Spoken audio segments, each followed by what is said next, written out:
session of the virtual Heads Together think tank. My name is Shauna Fenwick and I am your host. We really welcome back everyone who was with us last week and anyone who is joining us for the first time. While we meet today on a virtual platform, I'd like to begin by acknowledging the Indigenous peoples and traditional territories where all of us here today live, work, and play.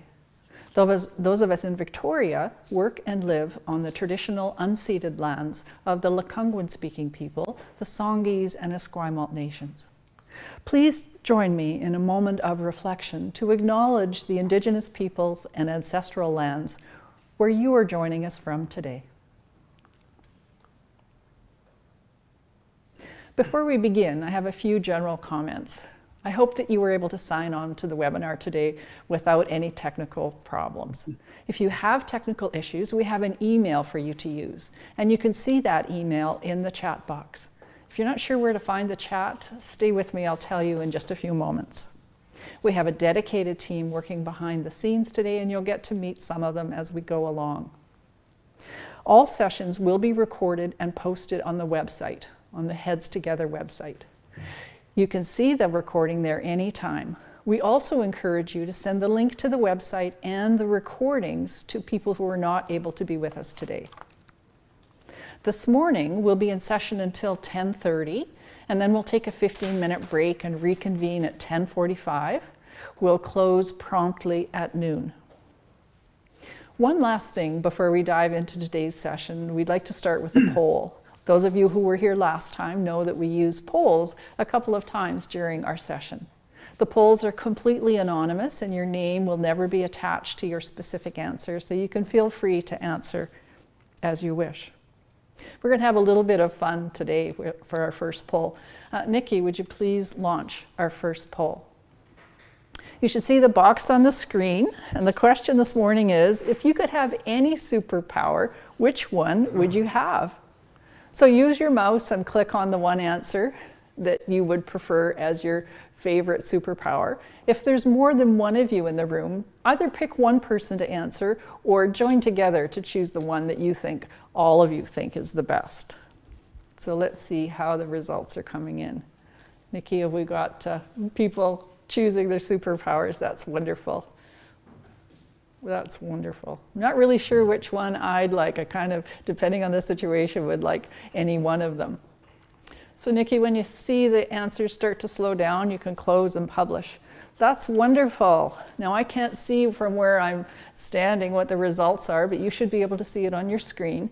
And just wouldn't it be wonderful if we were able to use all of our superpowers for good in the world? It's now my pleasure to introduce to you someone who is known to many of you, Janelle Brice-Biagioni. Janelle is the project manager for the Heads Together think tank, but she's so much more than that. She's the inspiration for the entire project and the prime motivator and coordinator for all of us working on the project. Janelle is a master practitioner counselor, clinical counselor. She is also the widow of Constable Jerry Brice. Jerry was a 17-year veteran of the RCMP when he was struck by a car while operating his RCMP motorcycle. He sustained a severe traumatic brain injury and died 5 months later of a complication. A year before her husband's death, Janelle's brother died from a brain injury. And just 2 weeks before her husband died, one of her closest friends died from a brain tumor. Within 18 months, 3 of the most important people in Janelle's life were gone, all due to brain injuries.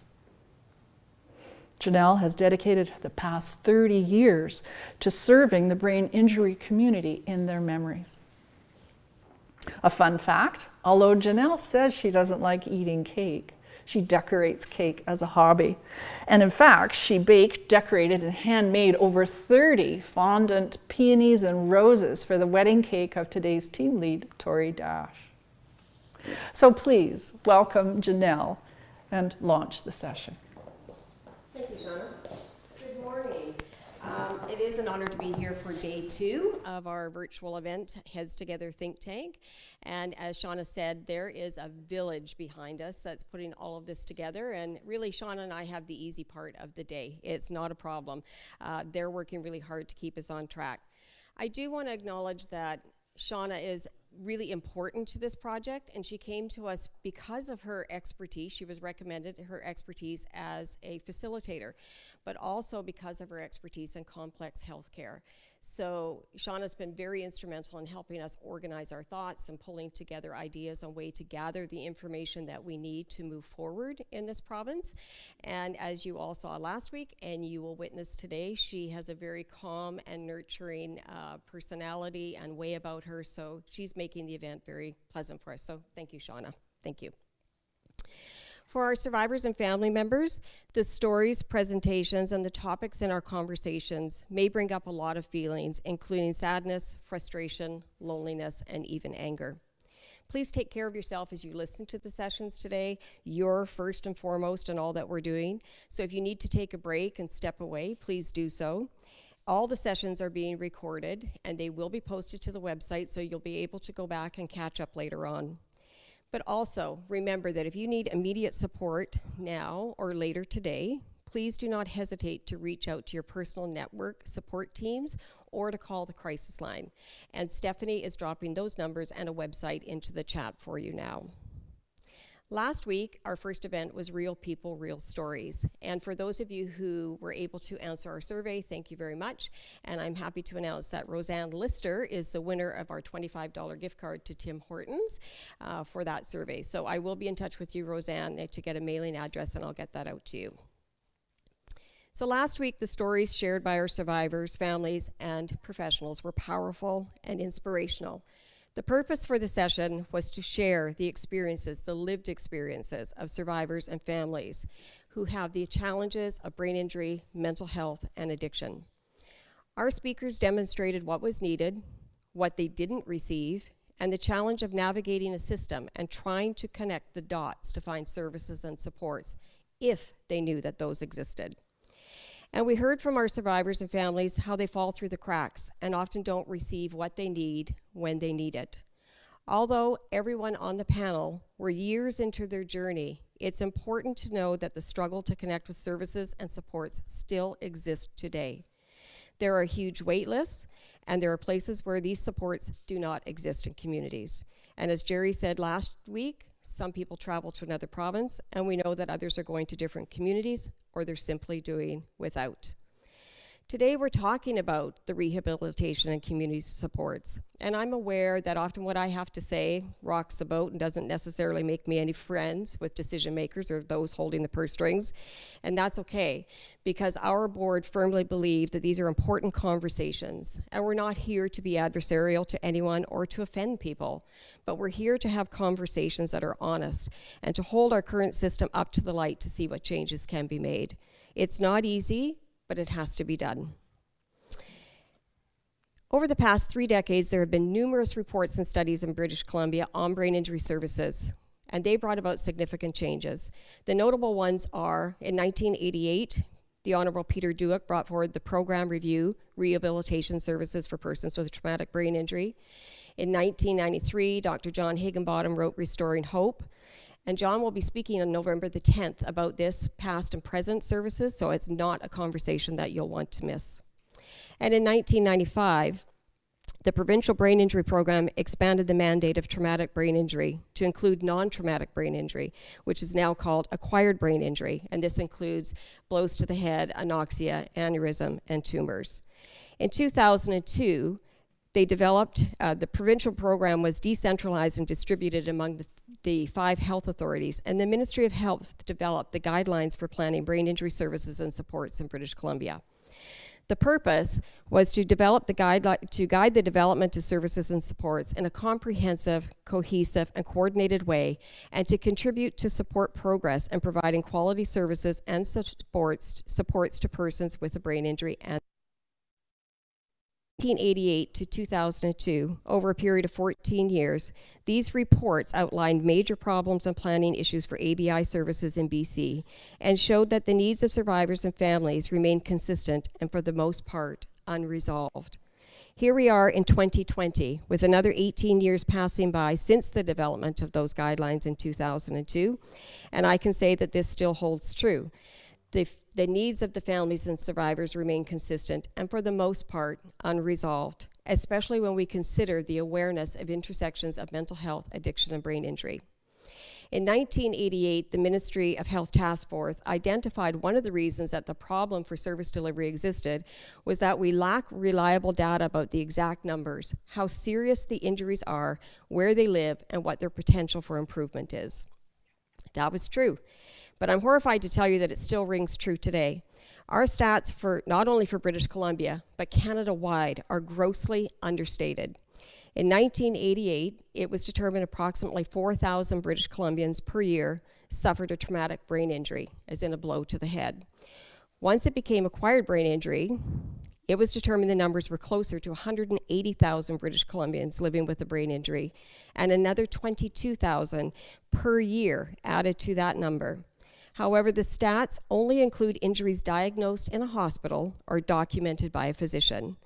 The reality is they are grossly understated, and they have exploded with recent studies and information which are setting off alarm bells, such as COVID-19, and not knowing what the neurological implications will be for people who recover.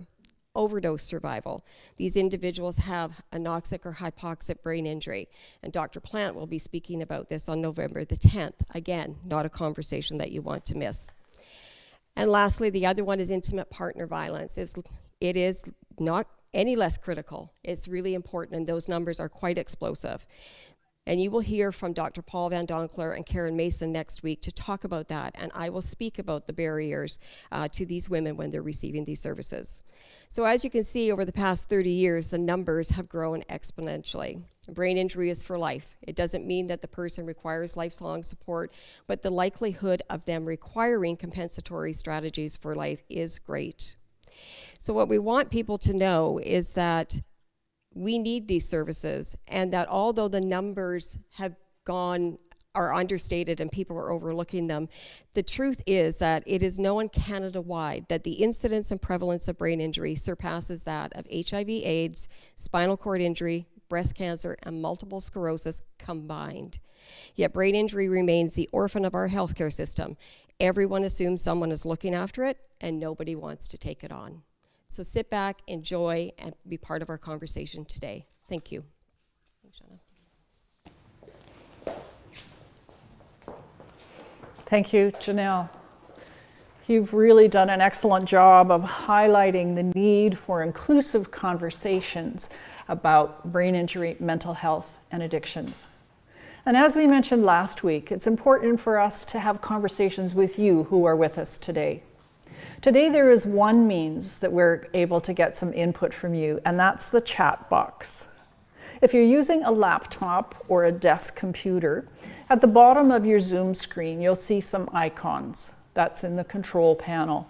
You should see an icon that says chat. If you click on that chat box, it'll open up the chat box and you can type in your comments. We will not be using the Q&A box today. If you're using a tablet or a phone, you'll have to look on your own particular device for ways to open the chat box. We'll use the chat box to hear your ideas for improving services for people with brain injury, mental health, and addictions. The chat space is for positive and constructive comments that will help us build a final report about ways to improve services for people with brain injury. This is not the space for airing grievances. If you haven't already done so, try out the chat now by typing in what town or city you're joining us from. That's great. Just type in the chat box. If you've been on Zoom before, you know that the chat box can be really distracting if there's lots of comments during presentations.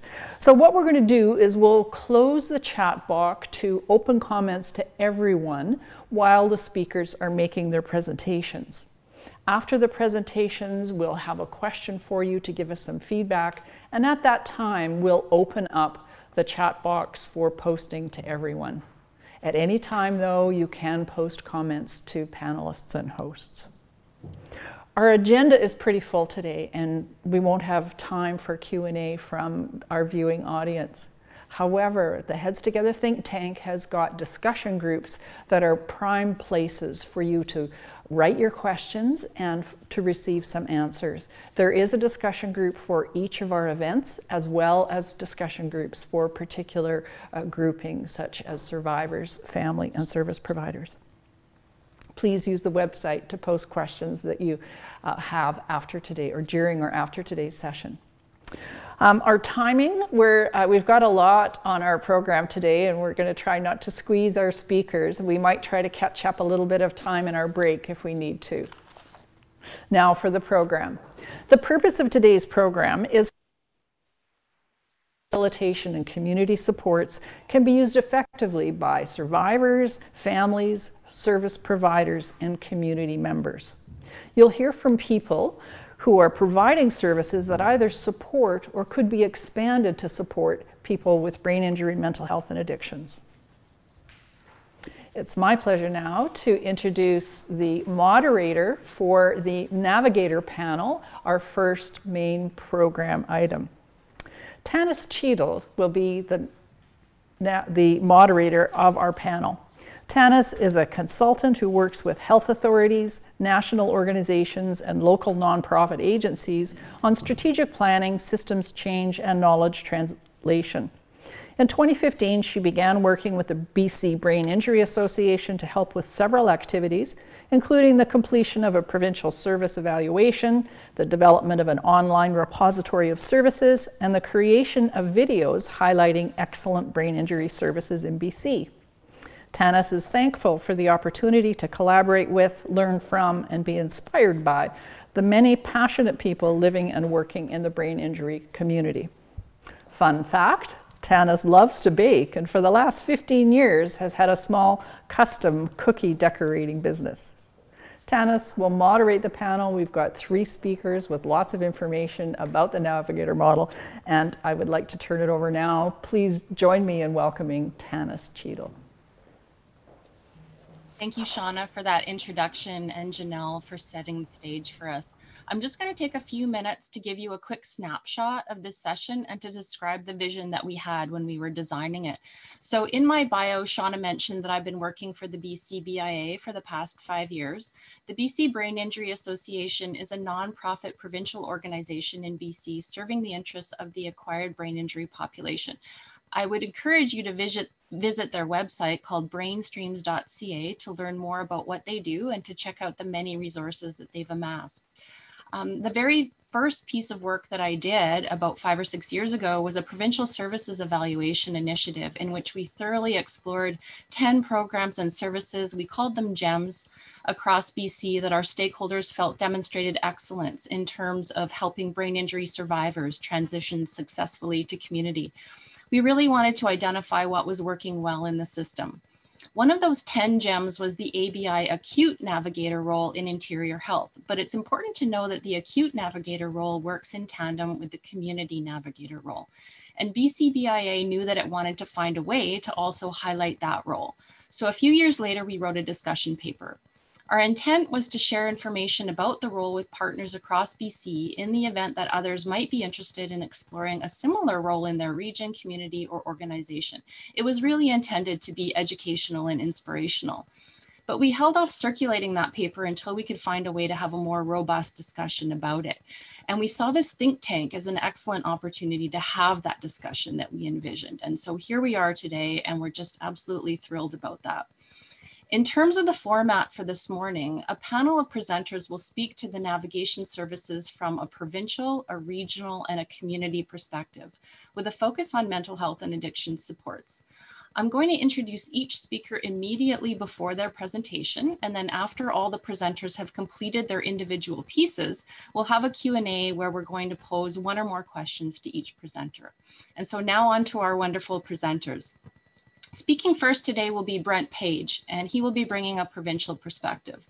Brent often finds himself of 2 minds, holding 2 titles. One is March of Dimes Canada's Associate Director for Community Programs and After Stroke in Western Canada. The other is the Executive Director of the Stroke Recovery Association of BC. Brent has been involved in disability service provision and inclusion advocacy since first volunteering, then working for the Canadian Red Cross in the late 70s. One of Brent's key accomplishments in that role was authoring the Canadian Red Cross's position paper on the Accessibility for Ontarians with Disability Act, or the AODA. In BC, Brent is involved with initiatives that intersect assistive technology, community development, and post-stroke community reintegration. Brent acknowledges he works and lives on the unceded Coast Salish territories, the traditional and ancestral territories of the Musqueam, Squamish, and Tsleil-Waututh nations. He can be found most days cycling, kayaking, or running along the seawall in Vancouver when not volunteering time to his true passions, which are history, the arts, and architecture. A fun fact about Brent, and I have to tell you, Brent has many, but unfortunately I only have time to share a couple. While in Ontario working for Red Cross, he lived with Audrey McLaughlin, the former leader of the federal NDP, and Brent is an Ironman and completed the Lake Placid Ironman Triathlon in New York in 2004. Please go ahead, Brent. Thank you, Tanis. Hope everyone can hear me all right. Share that.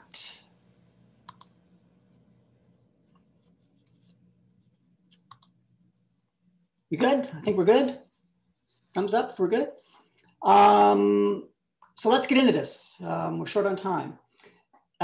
Thanks for the introduction. I think it's important to note as I start this presentation that what I'm presenting is not necessarily what is, but what will be. Pieces of this are in place, both out in Ontario and here in BC, but it is a work in progress. So I just want to make that, that point. I'm going to talk about three things. I'm going to talk about this split personality thing I've got going with SRABC and March of Dimes Canada. And then I'm going to talk about the March of Dimes Canada After Stroke Strategic Framework, kind of how we got here, why we're doing this. And then as part of that, we'll drill down a bit and talk about the actual After Stroke program and how navigation fits into this. Thank you, Tanis. You've done this bit, so we saved some time. We'll skip. SRABC is an affiliate of After Stroke, and After Stroke is a program of March of Dimes. And while March of Dimes and SRABC are separately incorporated organizations, and both have boards, both file to CRA, they are distinct, yet in 2016, they signed an affiliation and collaboration agreement to work together to deliver programs to help stroke survivors and their caregivers reach individual goals for recovery and reintegration into their communities. So the great work of SRABC has been incorporated in the work that March of Dimes has done around the After Stroke Strategic Framework. Stroke, why stroke? Why is March of Dimes involved in stroke? March of Dimes' initial involvement with stroke began in 2002 when we assumed responsibility for the Stroke Recovery Association of Ontario, and they had about 12 affiliates at the time. Through a grassroots effort and peer support programming, we set out to close the gaps stroke survivors experienced after hospital discharge and rehab.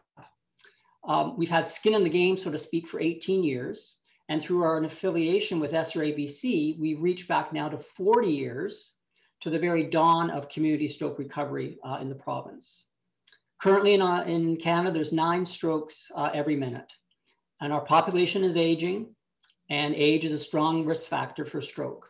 And sadly, there are more and more young folks having strokes as well. And while there's about 7,000 odd strokes a year in BC, and probably Sasha, if she's on this call, can clarify that, we do estimate that by 2038, there could be approximately 103 to 116,000. So there's a tsunami coming. Obviously, you know, stroke presents a whole bunch of challenges for folks in terms of physical, cognitive, psychosocial issues. These lead to disabilities. They certainly intersect with mental health and addiction on many levels, both for the survivor and their families. The system in stroke right now is difficult. It's fragmented. It's hard to navigate. And we need to do better work in this area for sure. And there's no single organization nationally that's sort of focusing on this from the time you leave hospital to the time you're out living your life many years post-stroke. And that's one of the reasons why March of Dimes has moved into this area. So based on our 18-year history and the work we've done with SRABC, The March of Dimes board set us a challenge to develop a new after-stroke national strategic framework. We reviewed the literature on stroke recovery. We spoke to survivors and caregivers and system stakeholders.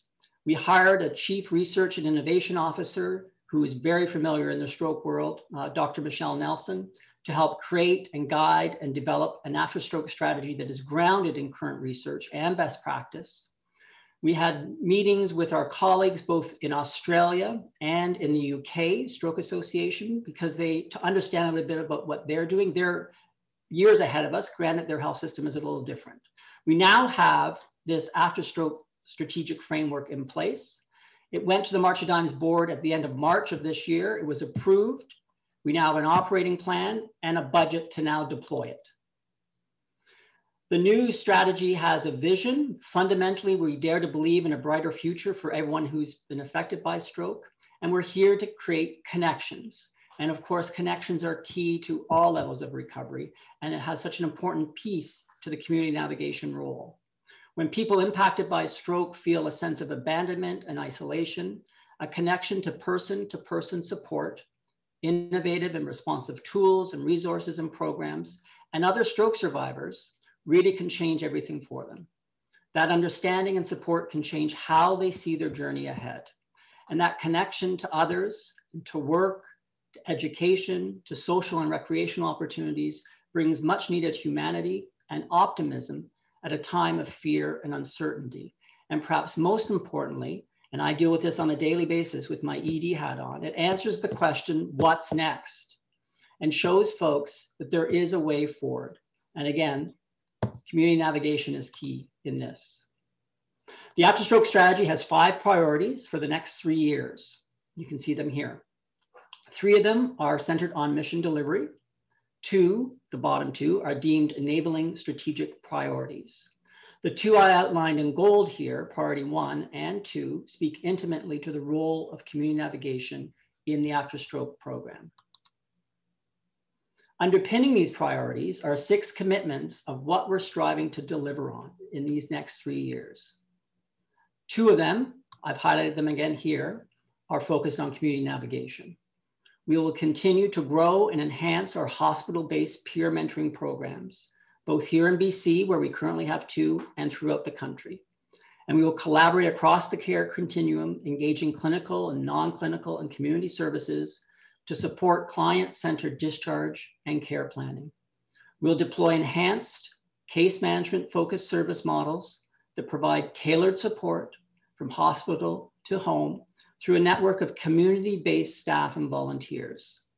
And we'll ensure the seamless assessments, goal setting, and referral pathways through a standardized intake process so individuals impacted by stroke can connect to the support that they truly need. So where are we at? We have this very high level strategic plan in place. It's been approved by the board. There's money on the table. For this current year we're in, we've set up 9 objectives. Here they are briefly. 3 of them I'm going to speak on. First, we're implementing changes to the operating model to move to a regional management structure so we have a more effective and efficient delivery model that's closer to people. Secondly, we're increasing our focus on technology, and we have purchased and implemented a client relationship management or CRM system. We're using Microsoft Dynamics 365 for you tech geeks out there. That system is live. Staff have been trained on it. We're working in it, and we're entering stroke survivors and caregivers into it. That only happened mid-September, so that's how new this is. Thirdly, we're starting to prototype new ideas and service interventions, including the redesign of the existing program, which includes navigator components. I'm going to speak now on the operational model changes and the existing program redesign, because I think they really apply to what we're talking about today. So here is the new program for after stroke. You can see it has 3 large buckets.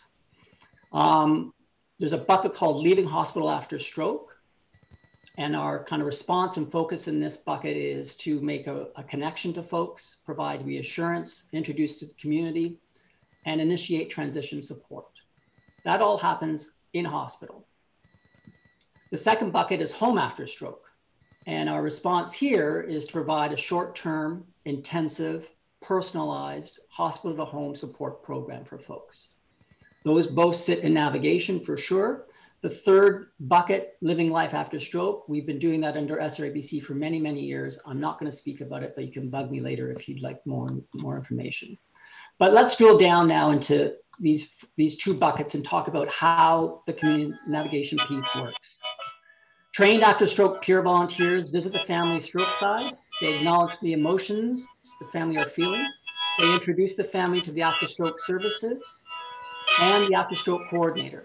They provide a curated set of resources, and they will continue to visit that family in hospital virtually or face-to-face, so they have a buddy in the experience. Once the folks leave the hospital system, they move into home after stroke. Within 3 days of leaving, the after stroke peer volunteer calls them again. The after stroke coordinator, who's local in their community, has contacted them to schedule an assessment. In that assessment that is loaded into the CRM system, we determine unmet needs, and we help the family identify 2 or 3 goals they would like to work on over the next 3 months.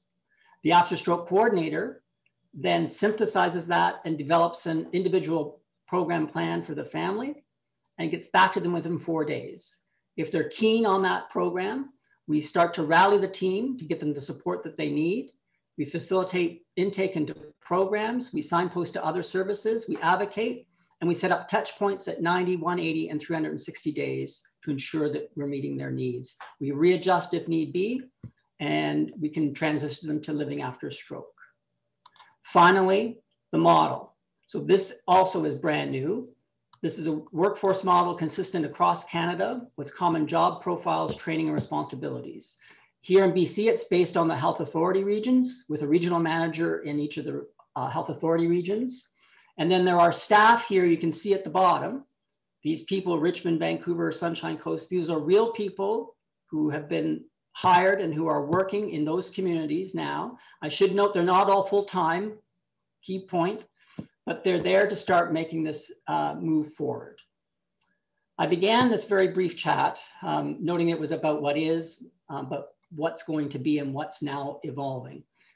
March of Dimes is committed to this hook, line, and sinker, as is SRABC. And I hope you can join us in this commitment. I'm happy to chat more about it, and I thank you for your time.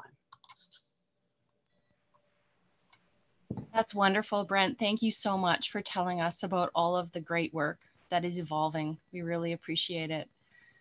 Next, I would like to introduce Catherine Goodman, who's going to be bringing a regional perspective. Catherine Goodman is the Clinical Operations Manager for Special Populations with Interior Health, which includes acquired brain injury. She is a registered social worker in BC and holds a Master of Science degree in Family Studies and Human Ecology. Her 20-year career has spanned many settings, including Child and Family Services, case manager and clinical team leader at the local Brain Injury Society, and various roles in the hospital and community settings within Interior Health. Catherine strongly supports a patient family-centered practice in her clinical work, and this is evidenced in her leadership approach. In her spare time, Catherine experiences great joy in raising her 2 young boys alongside her husband. She enjoys leading an active lifestyle, enjoying nature, and fueling her passion for both music and great food. Over to you, Catherine.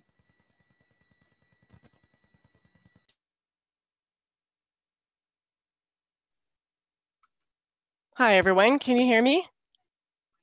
Great. All right. Thank you, Tanis. As Tanis mentioned, I'm the Clinical Operations Manager of Special Populations for Interior Health, which includes acquired brain injury services. I'm honored and thrilled to be here today to take part in some very important, relevant discussion that's happening in our society at large, and that's happening for the individuals with brain injury and those who provide support. I know the territory acknowledgement was already stated. I appreciate that. And being based out of Kelowna, I would like to acknowledge the territory of the Silks Nation, for which we recognize where we live, learn, collaborate, and work together. So this discussion is about the acquired brain injury services, in particular the community acquired brain injury case manager role.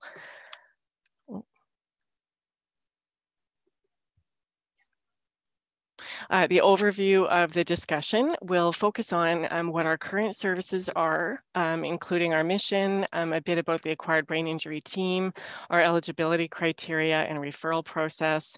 We'll also talk about our service provision, and then we'll talk about what services look like today and how they've evolved over the past several years, and the idea that clients are evolving with more complex needs, including acquired brain injury and mental health and substance use issues. And the key for this is really collaboration, is what we're finding.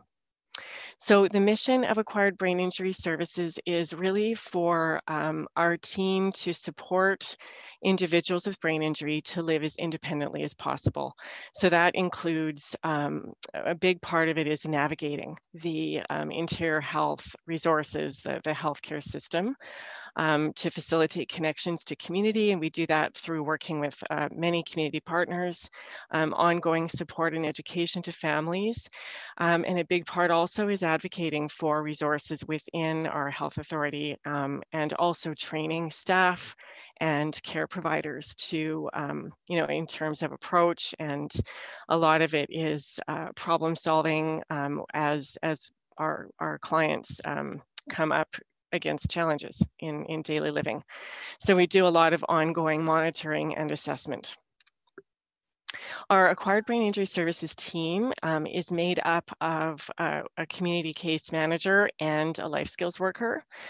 We span across interior health. So I have the cities or the towns listed, and that is where the coordinator is located, but they do serve the entire region that they are located. So the North Okanagan, Central Okanagan, South Okanagan, East Kootenay, Kootenay Boundary, and Thompson Caribou. In terms of eligibility, we follow the World Health Organization definition, which I know many of us are familiar with, but it's damage to the brain that occurs after birth, not anything congenital or degenerative, so not any progressive issues, but the impairment could be temporary or permanent and causing partial or functional disability or psychosocial maladjustment. So we follow that definition. Our client population is usually between the ages of 19 up to 65. And the limitation we have is that we do not we don't get involved with people that have any access to third-party funding at all. The referral process is quite simple for anyone. We can receive referrals from a doctor's office, from local brain injury societies, self-referral, and other community agencies. And that's done through contacting the central intake team or the intake person at any interior health office. We also have a faxed form that doctor's offices and brain injury societies and community agencies can fax directly to us as well. So our service provision is really, so we work as a team across the region. So we do strive to make services standardized in terms of the mission and the goals, but they do vary depending on the area, the demographics, and of course our clients. So we do practice a very individualized approach. We're very client-centered, and what we do is support clients with their goals. So we really go where their needs are, what their goals are. We do case management. We provide consultation to other interior health staff, and again, the system navigation.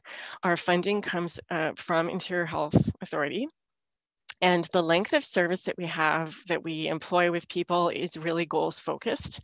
So we can be involved with people basically as long as needed.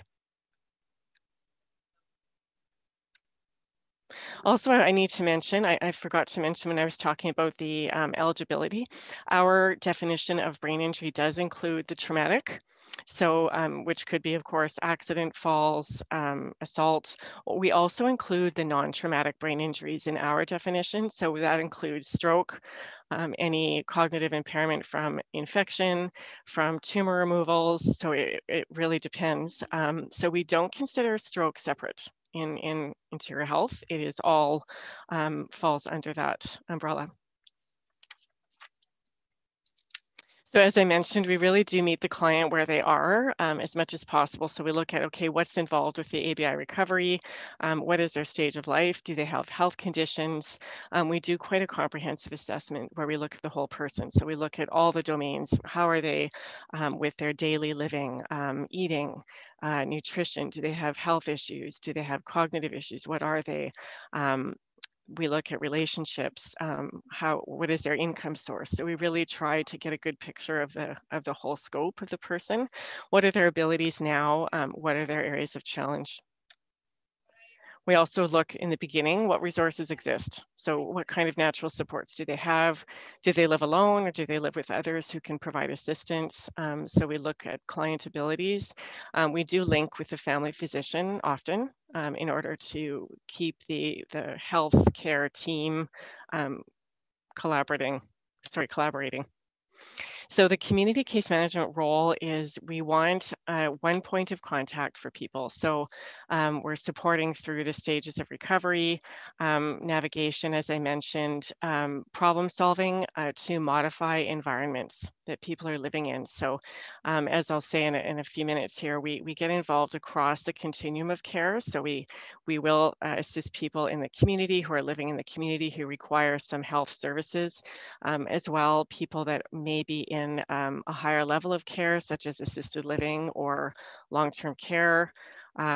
We get involved across, so again, wherever the client is needing us. We do also end up advocating often to try and achieve flexible options for our clients who might be in the various settings. So examples of some of the acquired brain injury services would be assisting clients to connect with interior health resources. So that, depending again on the client, it could be that they require home support in order to be independent. They might need access to a health center clinic, diabetic education center, outpatient rehab services. So we basically problem solve that. You know, do they need reminders to go to appointments? Do they need assistance with remembering what's occurring in the appointment and follow-up? So we often liaise with the family doctor. We do contract for supports as well through our local brain injury associations for groups for clients and families. We do very much value our partnerships with all of the brain injury associations across Interior Health. So again, we get involved with people across the care continuum. So again, a client in the community, we do have our life skills worker involved for transitional support, as well as contracting with the brain injury associations for support workers. Again, clients in assisted living, we provide education to staff around, best approach to care for that client around problem solving any issues that might happen. An example could be even just social interaction skills. How is that impacting how they're living? And can we get involved to assist with that? We also do get involved with clients in acute care. So assisting with discharge planning to have support set up before they leave the hospital, ideally to help with a smooth transition home and to hopefully prevent frequent or ongoing acute care admissions. So in terms of the way services have evolved, I think we've had an emphasis even more on maximizing independence for clients and supporting families. And we have seen an increase in referrals around clients that have a lot of concurrent disorders, so a lot of mental health diagnoses, substance use, and chronic disease. So a lot of times it's assisting that person to manage their health issues. We really have a much greater emphasis as well on collaboration, collaborating with other interior health teams that are involved, including mental health substance use teams, including community agencies, the nursing care, case managers who provide medical assistance. Our goal is to connect as early as possible in that client's injury to help. So, we get involved with setting up support for practical assistance for clients to have greater access to healthcare and to make sure that they're being as independent as possible. So we basically support clients to develop the skills and abilities necessary to adapt to their brain injury outcomes and supporting connections to resources so that it can foster greater independence.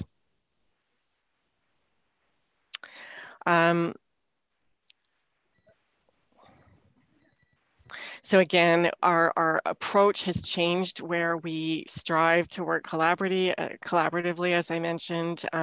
And when we do have different teams involved, we've seen great success in having quite a fluid approach where it really depends on the functional presentation at that time. So when we're partnering with mental health substance use for a client, the acquired brain injury team sort of takes the lead when the issues are at the time kind of more brain injury related outcomes. But if substance use is happening and is increasing for someone, then we would pull in the mental health team to take the lead for a while to get their supports involved. And we meet on a regular basis to try and stay as coordinated as we can. And we've had great success with that. I would say that is needed more so as time goes on. And we are working actively to help with bridging and with partnering with other teams in order to make services really as helpful for that client and as client specific as we can. So we often will develop a care plan together. And by that, of course, that's looking at roles and responsibilities between the teams to ensure that there isn't, that we're using the expertise of each area and blending it together in order to have the best success for the client. So around the concurrent disorders, mental health, and substance use issues, some of the complex issues that we're seeing are if a client is actively using substances, it greatly can impact service delivery where they're not able to benefit as well when they're struggling with current use issues. Managing family dynamics, often there's a lot of family patterns that are happening, cyclical patterns where families are having difficulty setting limits for someone who might be actively using again. We end up with clients that have, as a result, you can imagine the spiral where they would have difficulty with managing health. So they end up in the hospital with overdose or with increased issues to do with health because they are potentially not able to look after themselves as well because of substance use or mental health.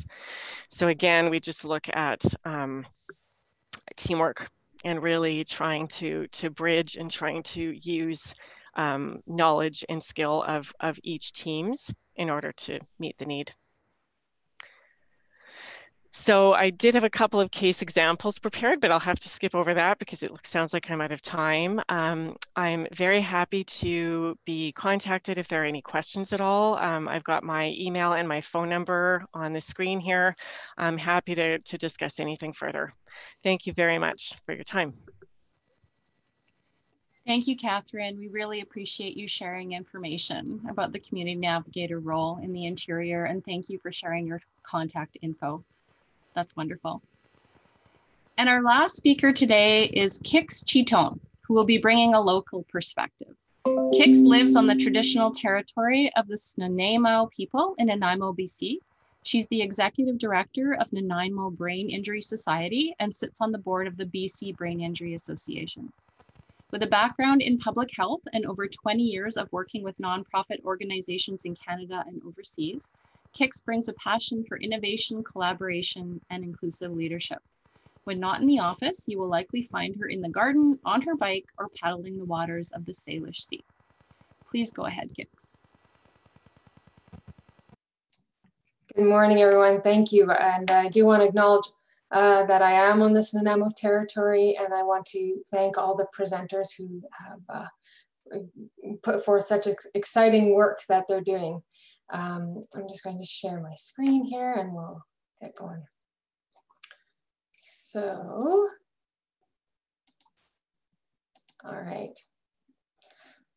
So thank you for that introduction there. My name is Kix. I'm the executive director of the Nanaimo Brain Injury Society, and I'm going to talk about our community ABI Navigator program. And I want to say that most of the brain injury organizations around the province have a similar approach. They may not call it the Navigator program, so I'll say that NBIS isn't necessarily unique, but I will talk about our program that was specifically developed here in Nanaimo through a collaboration, and I'll talk a little bit about that. But, so NBIS has been in the community for over 30 years, and I really want to acknowledge that we foster opportunity and self-determination with those affected by acquired brain injury. And we use that definition of brain injury that Catherine uses as brought forward as well. And we certainly include caregivers and individuals in that community. So what I'm going to talk about today, principles of navigation as NBIS uses, our program, some key program success stories, and hopefully share a little story with you. I'm just going to try to move things around here so I can see my screen. There we go. So in a nutshell, Navigator at NBIS, Navigator accompanies people affected by acquired brain injury on the journey of recovery and connects them to resources, information, and support to keep going. As the presenters have spoken to earlier, as Brent said, when brain injury happens, the question is, what do I do now? Where do I go? Who am I? It's not something that people plan for. And so it's a great, it's a transitional space where people often need support to figure out where to go next. So I like this picture of kind of the road to recovery here. And honestly, I think this is kind of best case scenario when it comes to brain injury. You see a roadmap, looks pretty clear. There are signposts along the way, offering support, offering direction, giving people notice that there may be some danger coming up. But it is an up and down, all over the place road. And even with these signposts and supports, there's absolutely grief and loss. There's absolutely new learning and challenges that come along the way. So this is best case scenario. And this is a slide that I use often, and I want to acknowledge Janelle and the Constable Gerald Brees Center for Traumatic Life Loss and the Cridge Center that really identifies our current system, where, as Janelle said, supports are non-existent, or they're long waits, or they're short-term supports, and what we know works. So we know this connection between acquired brain injury, mental health, and substance use, and we know what is helpful. And I really reflected on it this weekend to change my language around it. Because again, as Brent said, we're not dealing with gaps. We're dealing with massive chasms that even people with resources and support fall into. So this is a picture from the London Underground. It's the gap between the train and the platform that people can step over. Most people should be able to negotiate this little gap and continue on their journey. That's not what we're talking about here in brain injury. We're not talking about gaps in systems. We're talking about massive chasms that people are falling into after acquired brain injury without the supports that they need. And we can see, this is a picture of a glacier. My background is also in outdoor education, so I'm using some hiking metaphors, some outdoor metaphors. But if you imagine we're hiking along, we're going along our life, and we come across this obstacle, something has happened. We've acquired a brain injury. We are now in uncharted and quite dangerous territory. And we don't necessarily know what those dangers are that are ahead of us. And I totally agree with Janelle that we have understated the statistics around and underestimated the statistics around brain injury, but we've also underestimated the impacts of these massive chasms on people's lives. These have long-term effects. And we know that when people are lost and they fall in these chasms, the longer that people are disconnected from the resource and supports, the harder it is to get them reconnected. So our systems are not, what do I want to say? It's, the longer that we leave people out there without supports, the harder it's going to be to get them reconnected. So what's useful in this situation when you're facing these kind of massive chasms, these massive dangers on the road to recovery? It's helpful to have a navigator. It's helpful to have somebody who will walk with you. And this is a picture of a guide, or somebody who knows the ropes, who has the skills, the tools, the strategies to support somebody to navigate across these potentially dangerous pitfalls along their journey. So this really speaks to me when we talk about navigation. So again, one of my mentors from being out in the mountains, Rob Wood, he says the best way to not get lost is to stay found, to stay connected. And if you do notice that you don't know where you are, you stop and you get reconnected to what's around me, what are my resources, and your team and everything else. So navigation at NBIS serves to connect and reconnect people affected by brain injury to both their formal and informal resources. And Catherine mentioned that people have the strengths and resources in their lives as well already, and we want to acknowledge and build on those strengths, and we want to get them connected to their formal resources. And it's important for us to understand that this burden on the survivor and family to figure this out is huge. So we want to reduce that burden and be there as that support. We want to focus on identifying and serving the needs of clients as a unique individual in the context of their lives. And that's very important to understand what are the holistic, social, psychological, emotional, spiritual, cultural needs of this client, and how do we design a plan, a roadmap, so that they can move forward with their goals, their values, and their resources.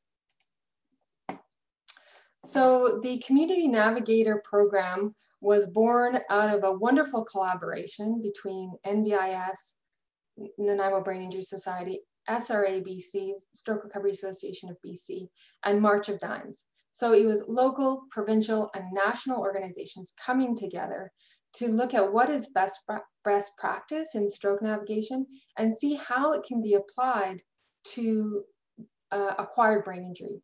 So it started as a pilot project, was developed in 2015 and started running in 2015, and that collaboration continued until 2017. And then the partners took what was developed in that collaboration and were then, free to go and develop what they needed to do in their own context. So NBIS continued to develop the Community Navigator since then. Our program is funded through Island Health and the Brain Injury Alliance. And our hospital peer support program, which is integral from the very beginning, now has been broken out because we know it requires its own resources, its own staffing, because it's such an integral piece and a huge piece. That is funded through grants and BC Gaming. So basically, these are the core elements. We have the referral sources. People can come from their own understanding, how they find us through their family or themselves, or through primary care, hospital, community agencies, the health authority. They're referred to NBIS. Our navigator gets in touch with them, contacts them, and does a bit of a screening and sees, can we meet their needs right away, or do we need to do an intake process and further assessment?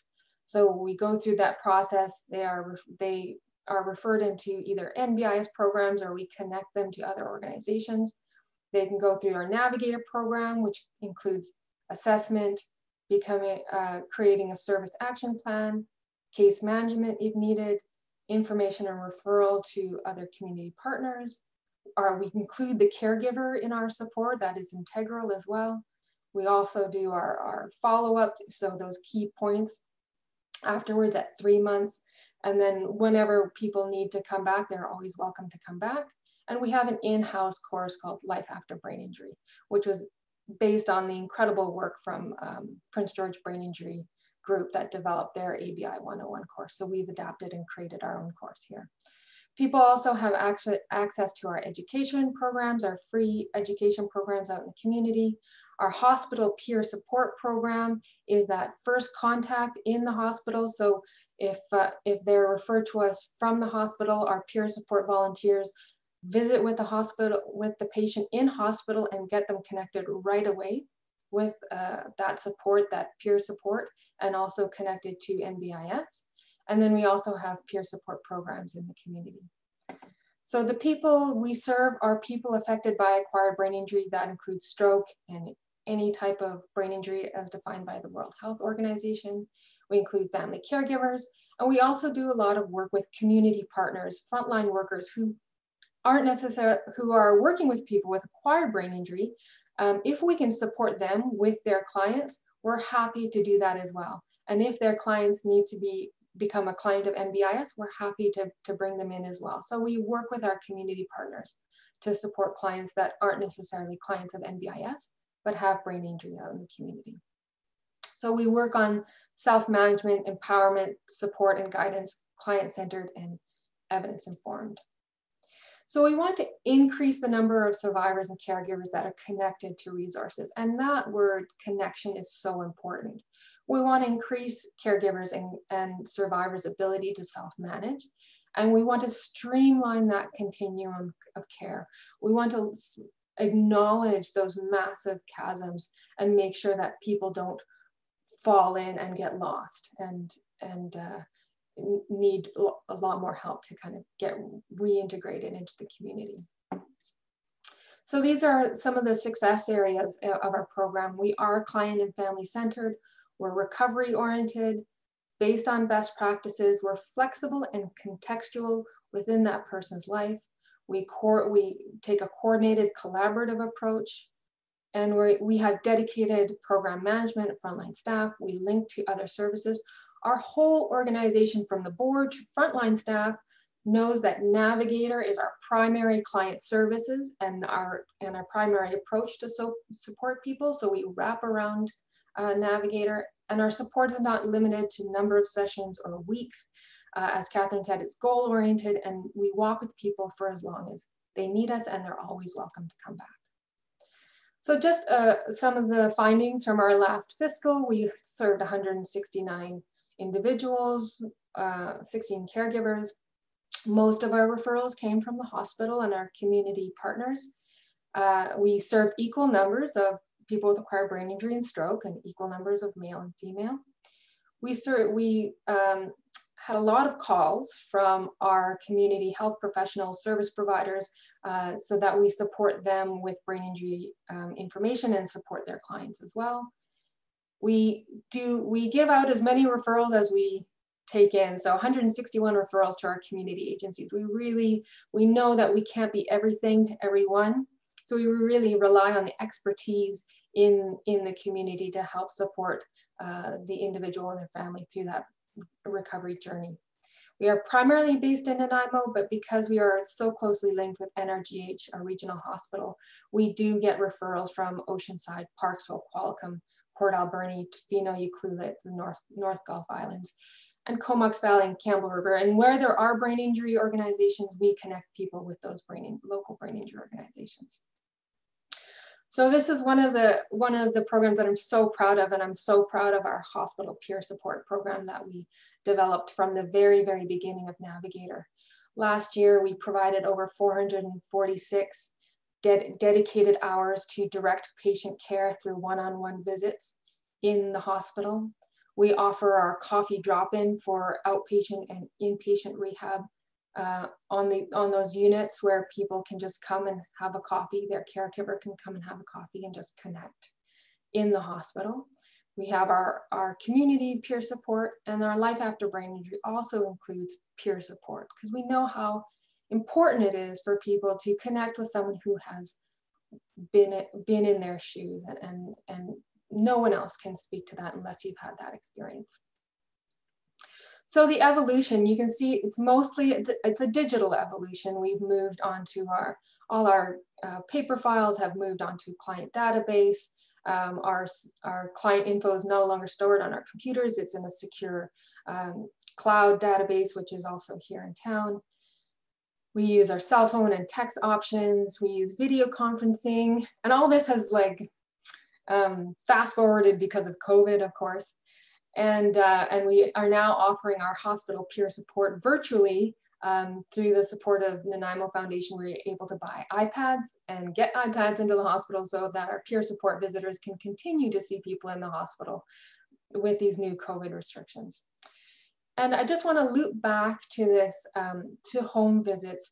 At the beginning in 2014, 2015, the navigator, Wendy Johnstone, who was a contractor who developed the Navigator program. She was mobile, so she was able to see people in their homes, which was so important. And then when we moved it more to office-based operations, we no longer had the resources to go out to people, but I am now seeing we need to do that. We can't expect people to come through our doors. There are populations that we're not reaching. So we need outreach as the next step for Navigator, kind of looping back to the beginnings. So I just want to take a few minutes to talk about Linda. Linda Wallace went through the Navigator program. And there's a picture of her being celebrated in the hospital as a part of National Volunteer Week. So Linda had a stroke 4.5 years ago, and she was on the rehab unit at NRGH. And she met with one of our fantastic peer supporters, Patty, who had a stroke 16 years ago. And Patty has quite significant aphasia. She has hemiparalysis. She walks with a cane and she uses a communication device. So she met with Linda and they had a fantastic connection. And Linda was so inspired by Patty coming in to visit her, that was part of Linda's goals, was to do her rehab, continue with her rehab, and be able to give back in the way that Patty gave back. So when Linda was discharged, she went through a Navigator program. We created a plan for her, got her connected to resources and supports. And Linda became one of our hospital peer support visitors. So not only does Linda visit people in the hospital, but she also is a great voice for brain injury survivors. She participates in focus groups when we're asked by the city or by other organizations, what do brain injury survivors need? Linda is there, she's part of the group, her voice is strong. And she's also moved on to being a virtual peer support. You can see in the bottom there, there's our some of our staff and our volunteers who are part of getting onto Zoom and learning how to be virtual peer supporters as well. So that's basically Navigator in a very tight little nutshell. I know we're going to kind of, we're not doing Q&A, so we're not doing that, so I'll skip over. But here's our contact information. Please do give us a call. Mick Timbrell is our community ABI navigator, and he's fantastic. Send me an email. I'm happy to talk about this. It's a real passion for me, and I'm really excited about looking at this kind of process around the province and seeing how we can work together to help people navigate life after brain injury. So that's all I got. Thank you. Thank you so much, Kix. Your passion comes through loudly and clearly, and thank you for telling us all about the great stuff happening in Nanaimo, and we appreciate you sharing Linda's story, and we just wish we had more time to hear from you and from Catherine and from Brent. And so I'm hopeful that we'll be able to continue that conversation going in the months ahead. And so for the next few minutes, about 10 minutes or so, we're going to be posing some questions to our panelists. First up is going to be Brent. And the question for you, Brent, there seems to be a perception that there's more funding available for stroke recovery than for brain injury. How would you respond to that? Fair question. Thank you, Tanis. So I sit on the community side of stroke recovery, and I would maybe make the case that, yes, there's more funding for stroke, but I think it's all on the acute side. So it's at the front part of the journey, not necessarily the back part, where of course the stroke survivor spends most of their time post-stroke. And to be fair, that work on the front side has done some great stuff. You know, it's saving lives, absolutely. It's getting people back into the community sooner, fabulous. But that would be my response. It's a lot of it is focused on the front end. Thank you for that, Brent. Catherine, the next question is for you. How do we best serve survivors and families in rural and remote areas? I would say that is an ongoing challenge to cover the remote areas. I know that with our services, our staff, we do home visits to see our clients. Our life skills workers do as well. Of course, we have COVID limitations. In order to serve the remote rural areas, we have done some processes similar to what Kix was talking about.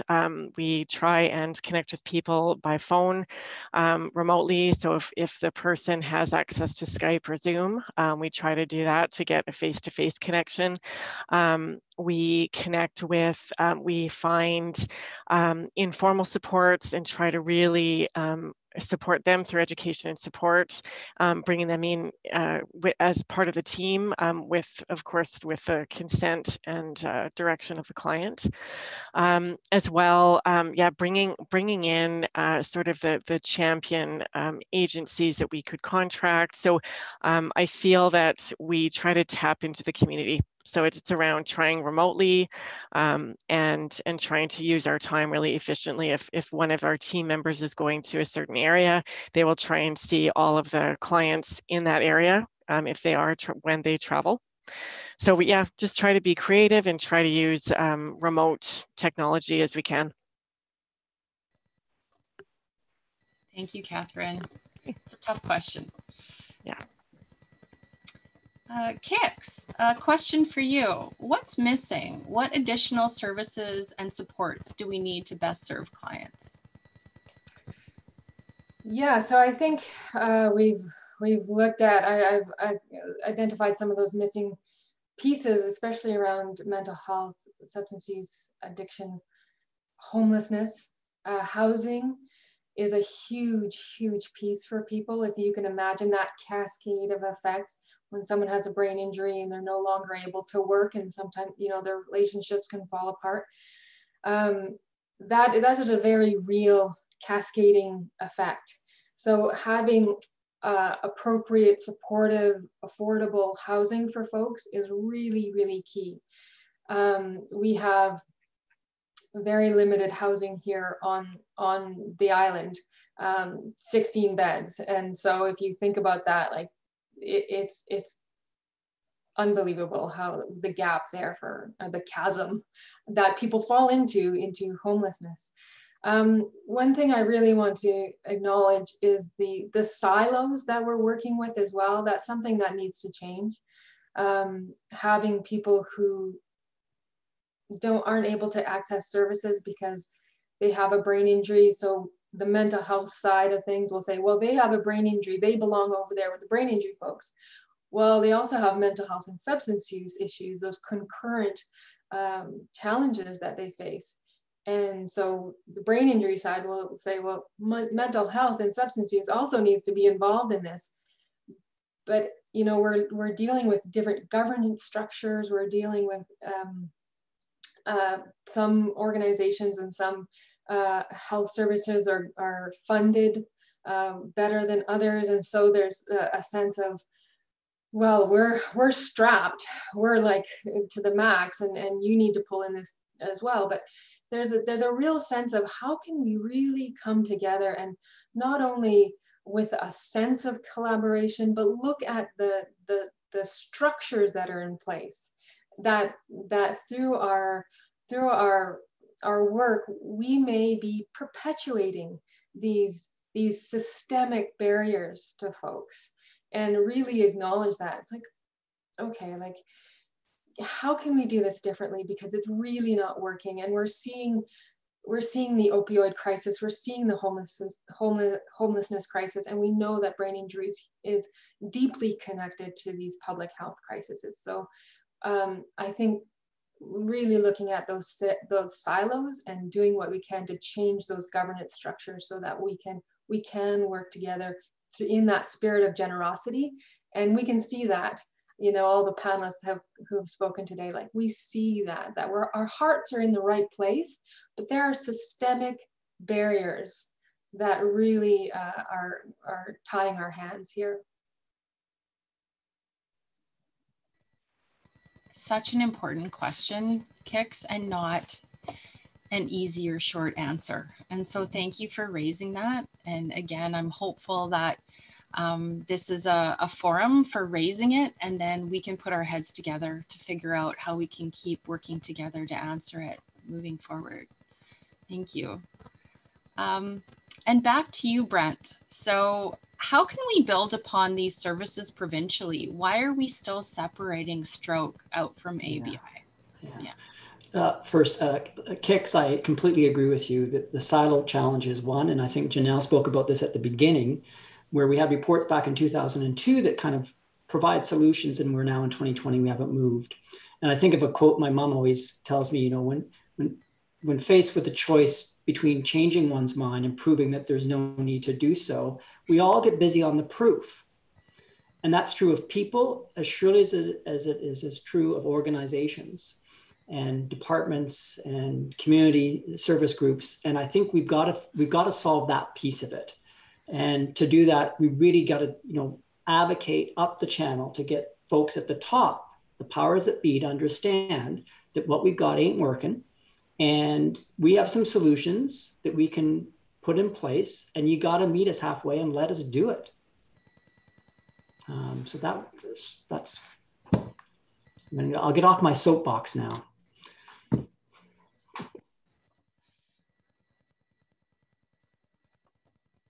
So Brent, the question about building upon services provincially and separate, why are we still separating stroke out from ABI? I think historical malaise. It's the system we have, and we haven't been able collectively as all of our community groups to go forward and say, this doesn't work. These are people, let's treat them as people, to kick some of Kix's points. That, I think, is one of the large hiccups that we've got. And when we try to kind of bridge and collaborate, we run into the same sort of challenges. Well, the funding is sitting here, I can't go over that. It's that, to me, that historical malaise, it really is a barrier for us. Blue sky, how, what would you ultimately like to see? How do you have any suggestions for how we might start breaking down some of those silos? Or, you know, I know the funding challenge is a very real and very significant one, and I'm often paralyzed in trying to figure out how to change that. Yeah, I think we've got to collaborate better.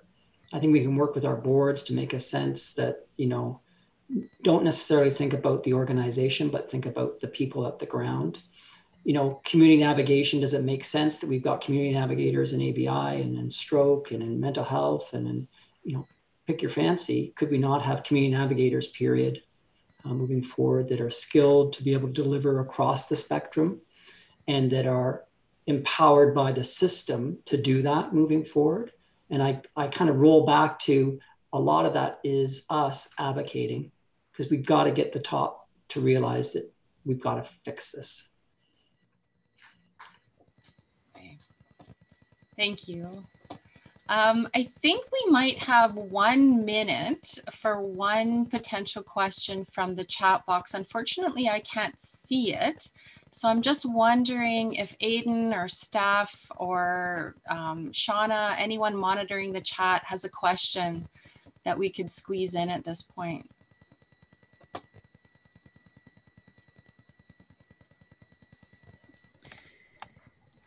Thanks, Tanis. We do have a question from Jay, and it says, how is it determined when serving survivors has come to an end? Also, should there be a follow-up with previous members? So I'm wondering, is that best directed to Catherine? Is that directed to Catherine.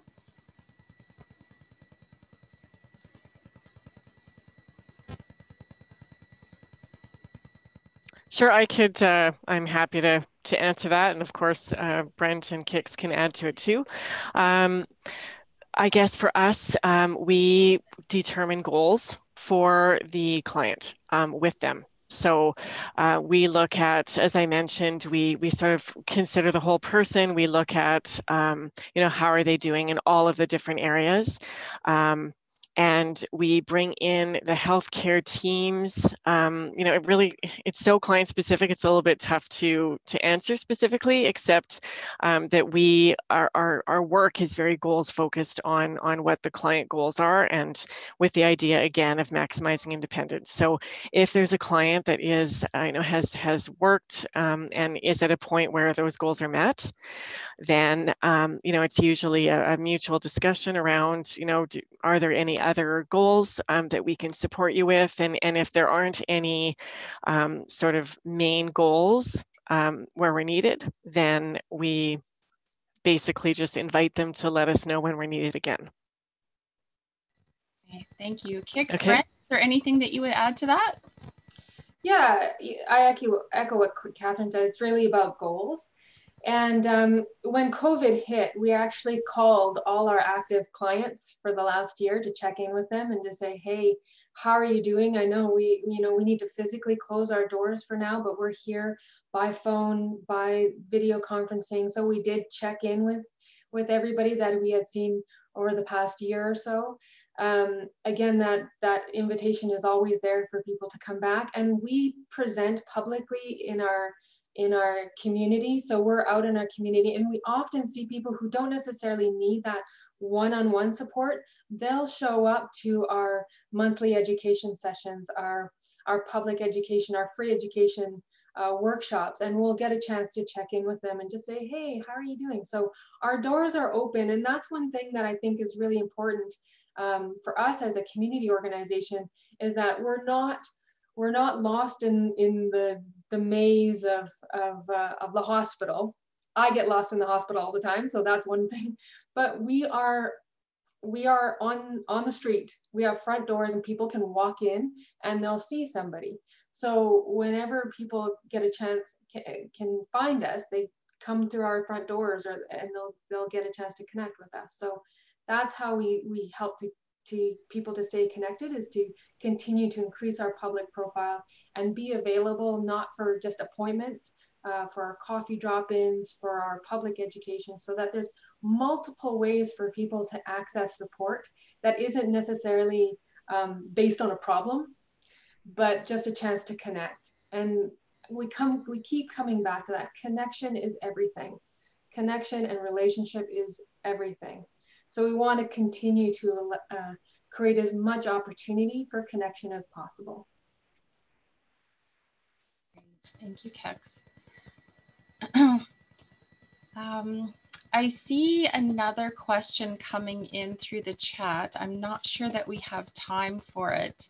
But I'm thinking Catherine might be able to answer this quickly. So Catherine, who would be a best fit for this role? Is it professional types? Is there a certain profile or education or experience that is a best fit? I can answer. I mean, I actually meant to mention that in my presentation.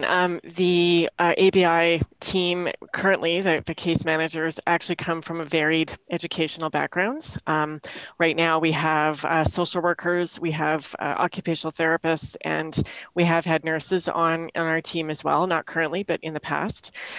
Who would be best fit?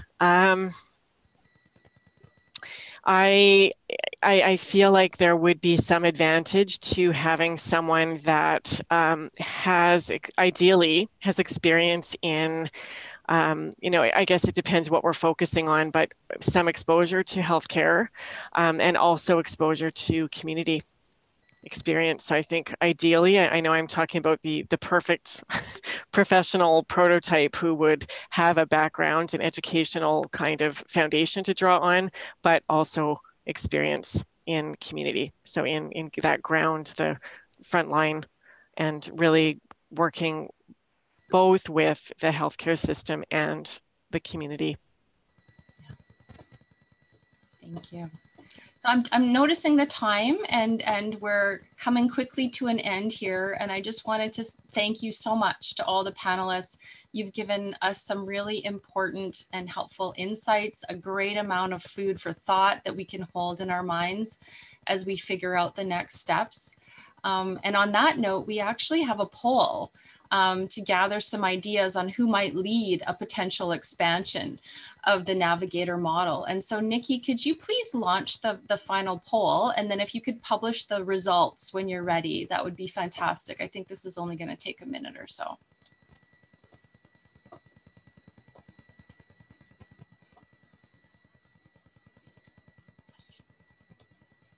I'm hopeful that something magical will happen on the screen.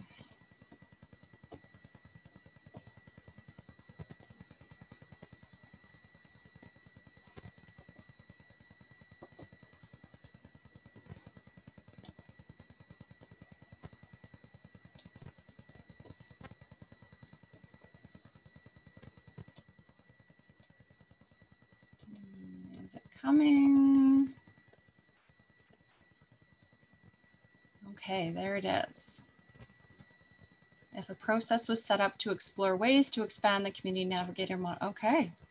We've got 63% saying that it should be community organizations. So for example, Brain Injury Association, Center for Traumatic Life Losses, Heads Together think tank, community-based organizations. It's a pretty clear message around who people are thinking should be exploring ways to expand the model across BC and who should be leading those discussions. So thank you for participating in that. They're interesting results, and we'll definitely be including that in our report and holding it in our minds as we go forward.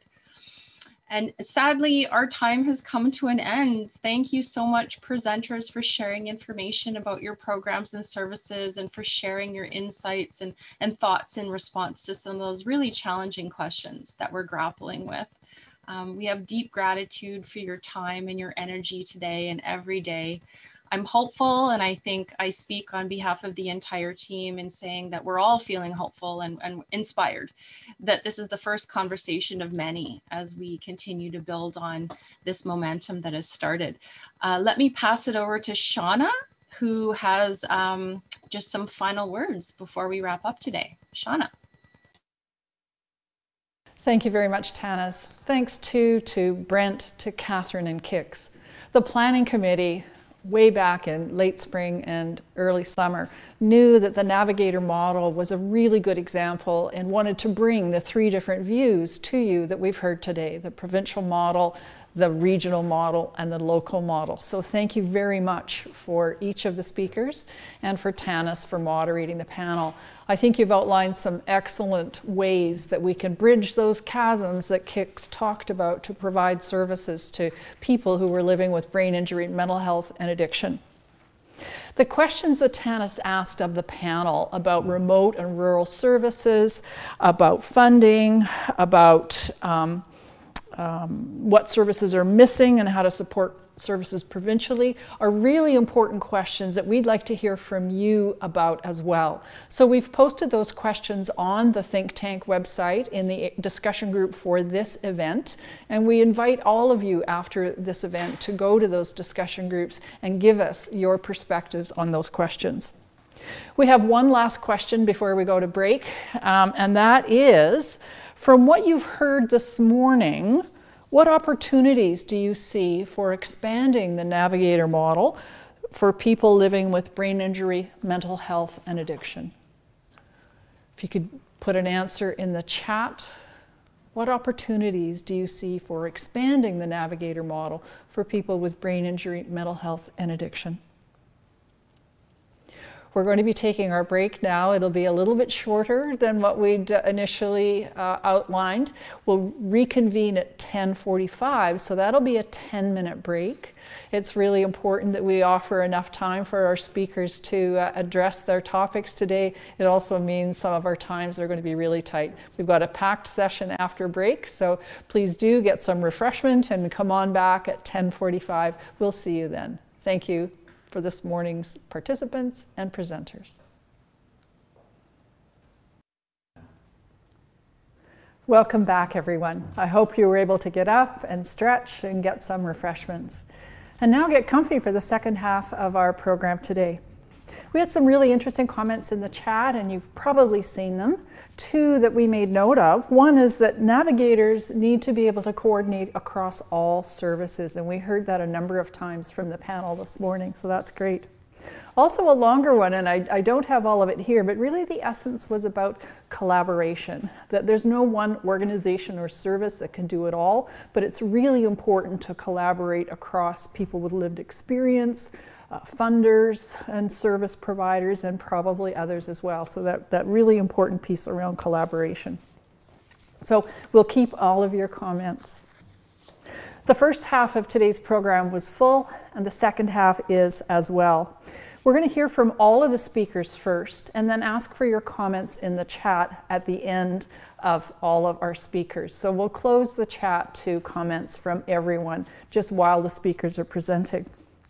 As you listen to the speakers, though, make note of what stands out from their presentations for you. Remember, our goal is to look at how can we expand services and make them more available for people with brain injury, mental health, and addiction. So note what stands out for you about service improvement. The next part of our program is going to be a joint presentation by Alison Haygreen and Carol Paetkow called Brain Injury, a Personal Challenge and a Community Response. Alison Haygreen has recently retired from her position as Executive Director of the Prince George Brain Injured Group, a position she held for 32 years. She continues as an active supporter of the group. Alison has a lot of experience working with brain injury groups. She was co-founder of the Northern Brain Injury Association in 2001 and continues as treasurer of that board. In the past, she was co-founder and chair of the Direct Care Training Society, treasurer on the board of the BC Brain Injury Association, and co-founder of the 2014 Brain Injury Alliance. Alison now serves as secretary on the Alliance board, a member of the Alliance Task Force for Renewed Funding, and chair of the Working Committee. While working with Prince George's award-winning corrections program, Alison developed an interest in service to people whose lives bring them in close contact with the corrections systems. She has recently assumed the role of treasurer of the Northern John Howard Society. Alison loves to work. In her spare time, she works in her garden and attends live music concerts and festivals whenever possible. Most of her vacations are spent visiting their 5 kids and 2 grandchildren who live across the West. They have 1 stepdaughter and a grandson in Prince George.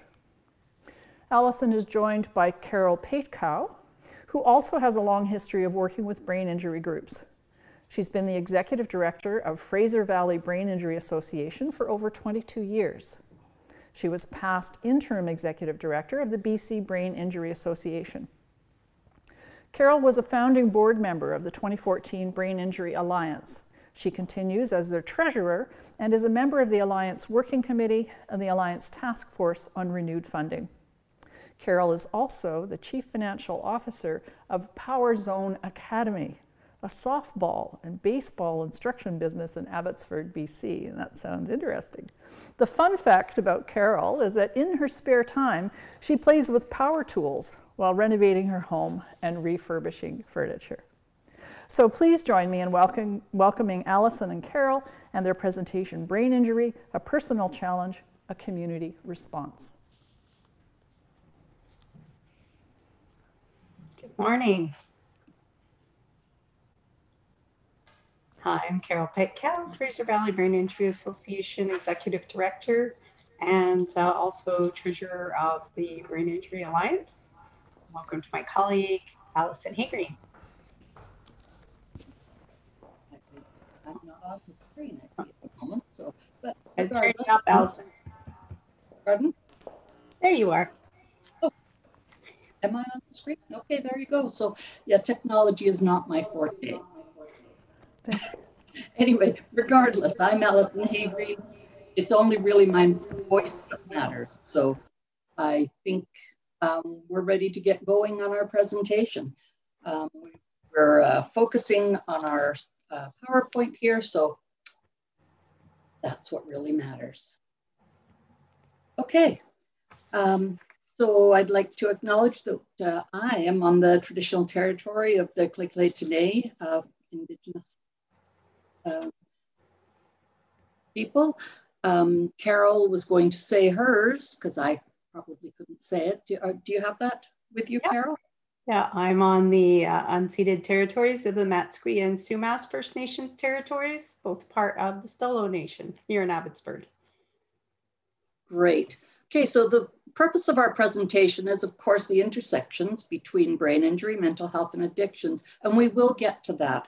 But first of all, we're going to get started by talking about the brain injury societies in BC, of which there are 13 of them, and the significant role that these societies play in the brain injury service system in our province. So the Alliance is actually a nonprofit society. We started in 2014, and it was a collaboration between 4 community brain injury associations. And we started simply to address the funding challenges faced by our sector. The Brain Injury Alliance does not speak for brain injury societies, so we really appreciate the fact that they have participated with us in gathering the data that we needed to put this presentation together. Okay, so Alliance funding. The Brain Injury Alliance Fund was created by government in 2015, and between 2015 and 2017, we were granted $6 million, and that money was to be distributed to the province, to nonprofit brain injury societies at a rate of about $1 million a year. So as of this past summer, this fund is now depleted, and we're working to get renewed funding as we go forward. The purpose and expectations of this money is that it must be supplemental to funds provided by health authorities, community gaming, etc. It's not intended to replace those types of funding. And it is absolutely for direct services to people with acquired brain injury. We also manage the Dr. Gersing Education and Training Fund. This fund was started at the same time. Government granted us $1 million to be put into a foundation, and we use the proceeds of that foundation, so the annual interest, to support survivors of brain injury who are looking to upgrade their skills and their employment opportunities. So the purpose of the Alliance is primarily to support brain injury associations across BC and to secure funding and distribute money to these agencies.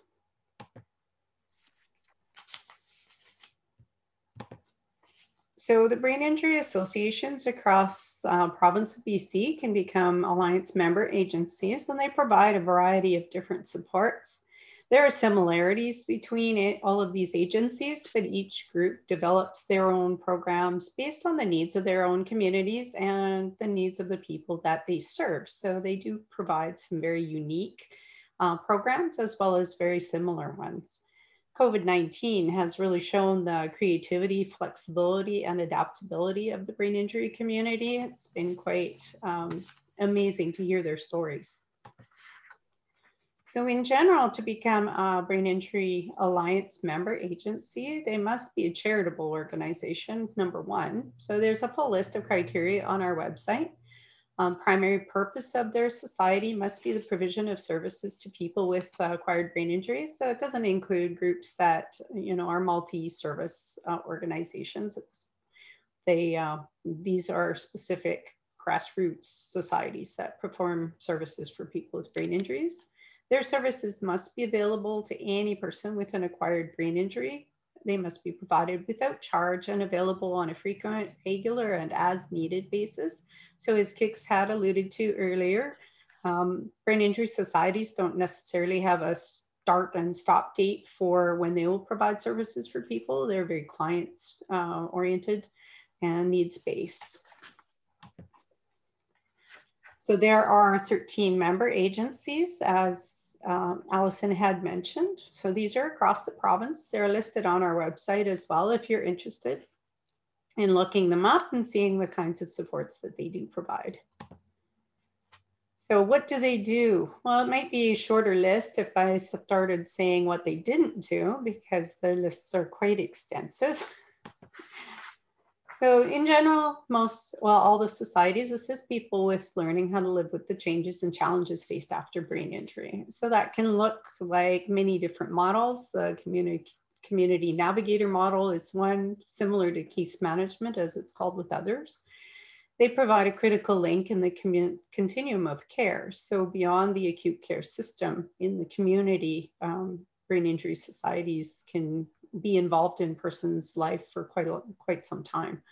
They create some very interesting service innovations. They provide increased public health and reduced demand for emergency services by people with a brain injury.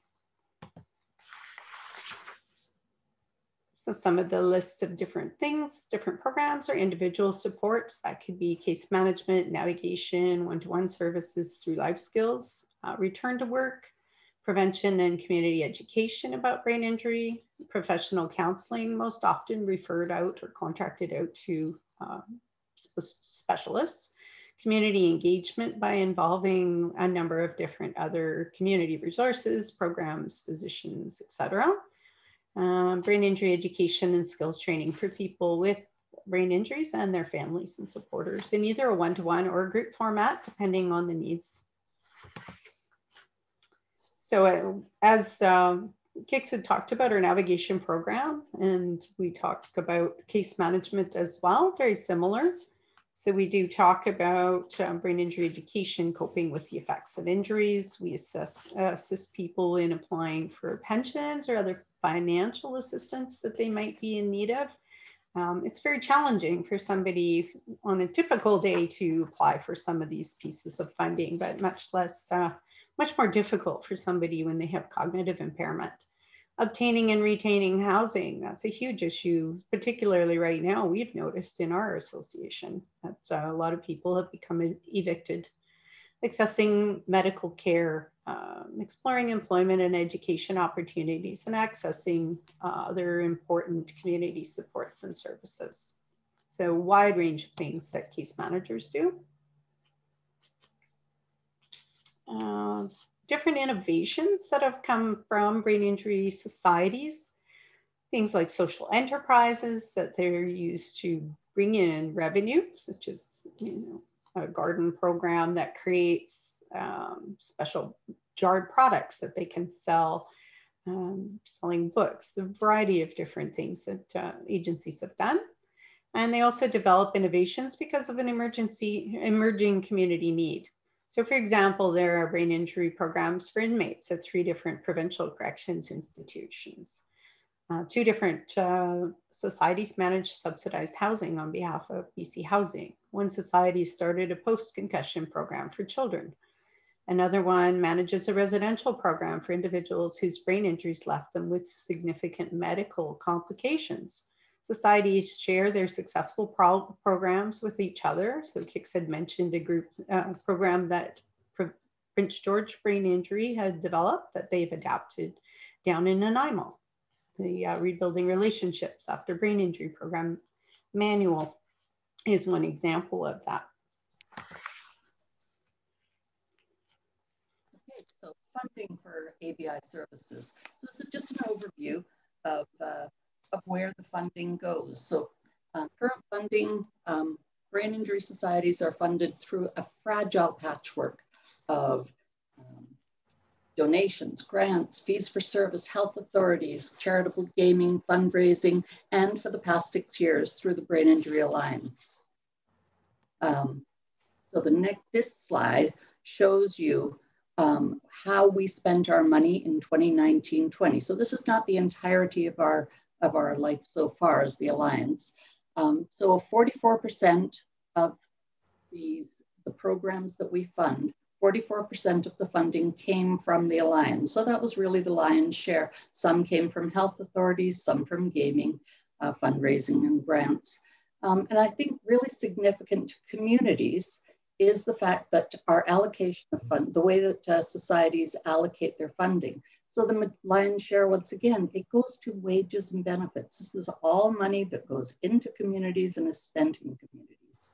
A small amount for supplies, external facilitators, facility and administration costs. For nonprofit societies, getting enough money to pay your bookkeeper, to pay an executive director is really a challenge. Many funders, when we apply for grants, they would like us to donate our admin, which is really a strange concept and not one that the for-profit industry would be interested in.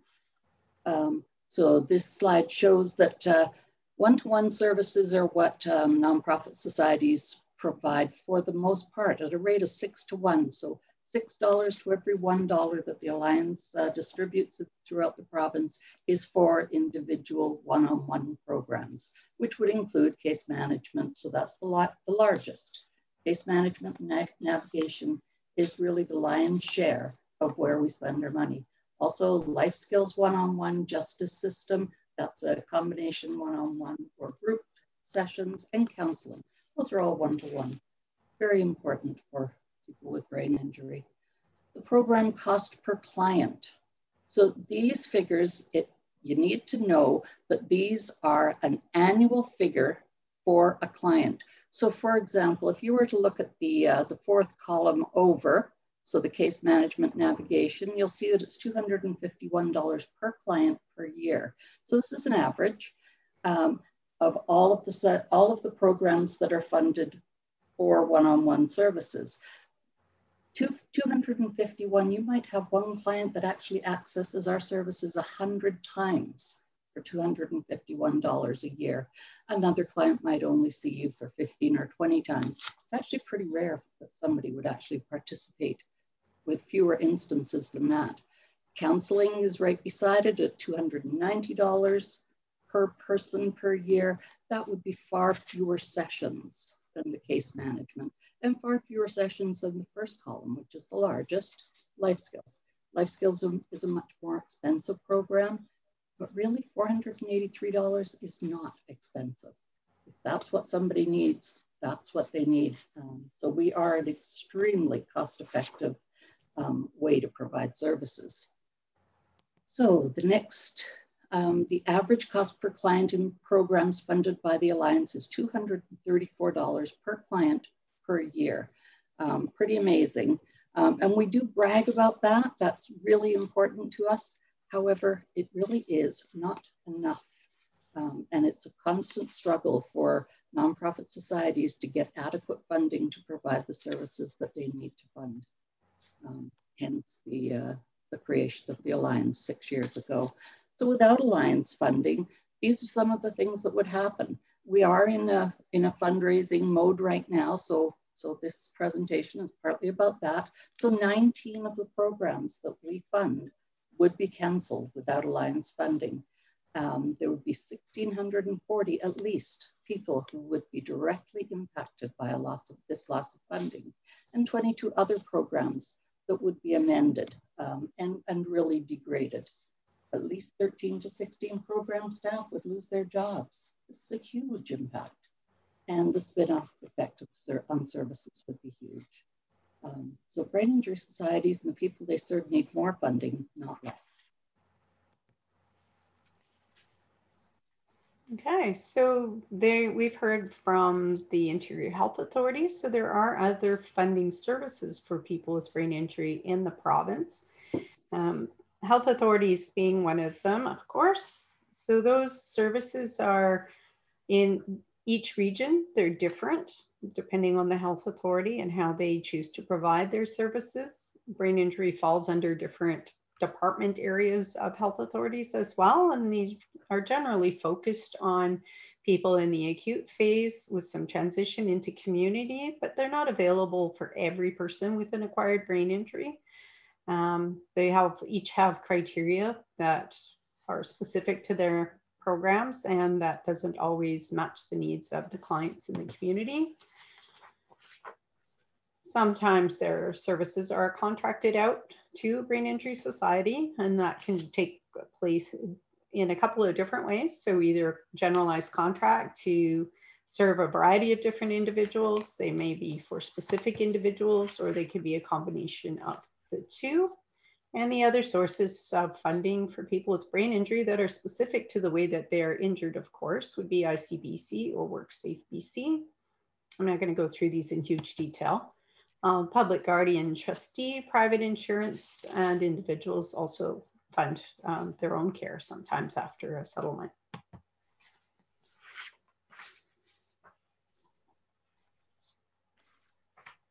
Now listen to you.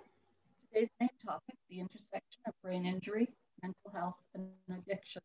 So what we did is we actually created a short survey and shared that with all of the member agencies. And so that's what we're going to report on now, is what was the results of that survey of what's the accessibility of these kind of services in the communities that are served by brain injury societies. The responses are all approximations. This is not necessarily data that all the associations have been collecting over the years. Okay, so there is a strong relationship, as we all know from the research, between brain injury, mental health, and addictions. So Alliance member agencies estimate that 61% of the people we serve also have a mental health issue. That compares to 20% in the general population. That's a gigantic proportion of the people we serve with mental health issues. 24% of the people we serve also have an addictions issue. That's compared to 21.6 in the general population. I suspect that this is a little bit of a low estimate, but that's without good definitions of what an addictions is and how we would count those definitions. Still, I see it as also being a very positive thing, but we don't see it for the most part as being a problem. So the availability of generic mental health or addiction services if you also have a brain injury. In most places, we're looking at somewhat available to rarely available. Meaning that most people who have addictions or mental health issues concurrent with a brain injury find a very huge difficulty in accessing specific services for those issues. In a couple of communities, the service was readily available, most was only somewhat, and in a full quarter, it is rarely available. We saw no difference between rural areas of the province and cities, and no notable difference based on health authority. Okay, the big difference if you have a mental health issue, a brain injury, and an addictions issue, if you actually approach your brain injury society, 92% of you would be accepted into our brain injury services with no issue. Welcome to the society. So, the percentage of people you also serve. So this is just a breakdown of where people were in this assessment of their services. This little quote from one of the member agencies is fairly significant. So our service addresses the needs of those dealing with depression and anxiety through education and coping skills programs, individually and groups, because a majority of our population deals with anxiety and depression after their brain injury or stroke. And she said here specifically, I've not included those in the above percentage. So this was a society that actually put in the top portion when they said how many people have these concurrent disorders. They only put 25% because in many of these instances, this is a normal way of being with a brain injury. So that's one of the reasons that our responses would be much lower. And same with the addictions. Most societies said no, they have no restrictions for people who have addictions issues, but a couple did mention some of the behavioral restrictions that they might have. So people are expected to behave appropriately when they're at the center. They're expected to not be under the influence when they're there, and they're expected to not be carrying whatever their substance is, because that can be very difficult for everybody. But other than that, most societies will welcome you whether or not you have addiction issues. So that's another really good thing. Okay, so, this is you, Carol. So how do brain injury societies serve people with concurrent disorders? So A high priority for all the agencies was assessment. So make sure that people are assessed correctly for if they have concurrent disorders.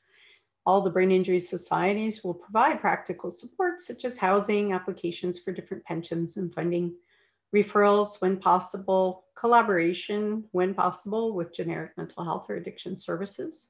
They do have, as Allison mentioned, behavioral expectations, providing brain injury education and coping skills training, and counseling, either contracted out or internal if they have access to funding to hire someone or contract with someone professional.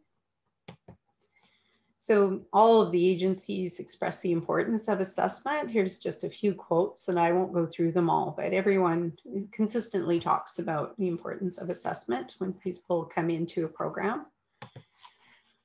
Refer and serve. Every door is the right door. So if you come to a brain injury association by the results from our survey, you will get support, you will get assessment, you will get referrals to appropriate places, and you will get service.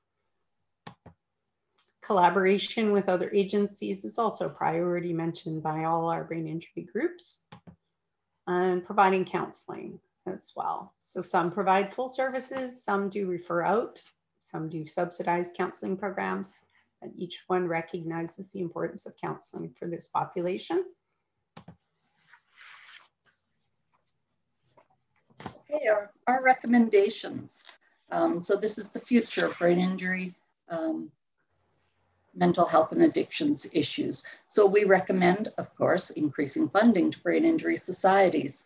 And this is not just a bias. This is because brain injury societies are really the missing link in most communities where they exist that make it possible for people with brain injuries to access other services.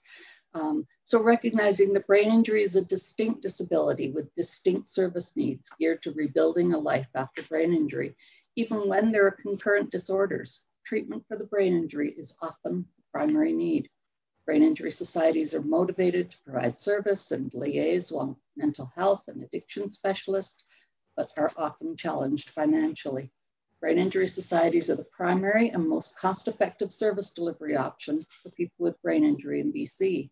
Services are provided at no cost to the individual, and brain injury services are chronically underfunded on a per capita basis.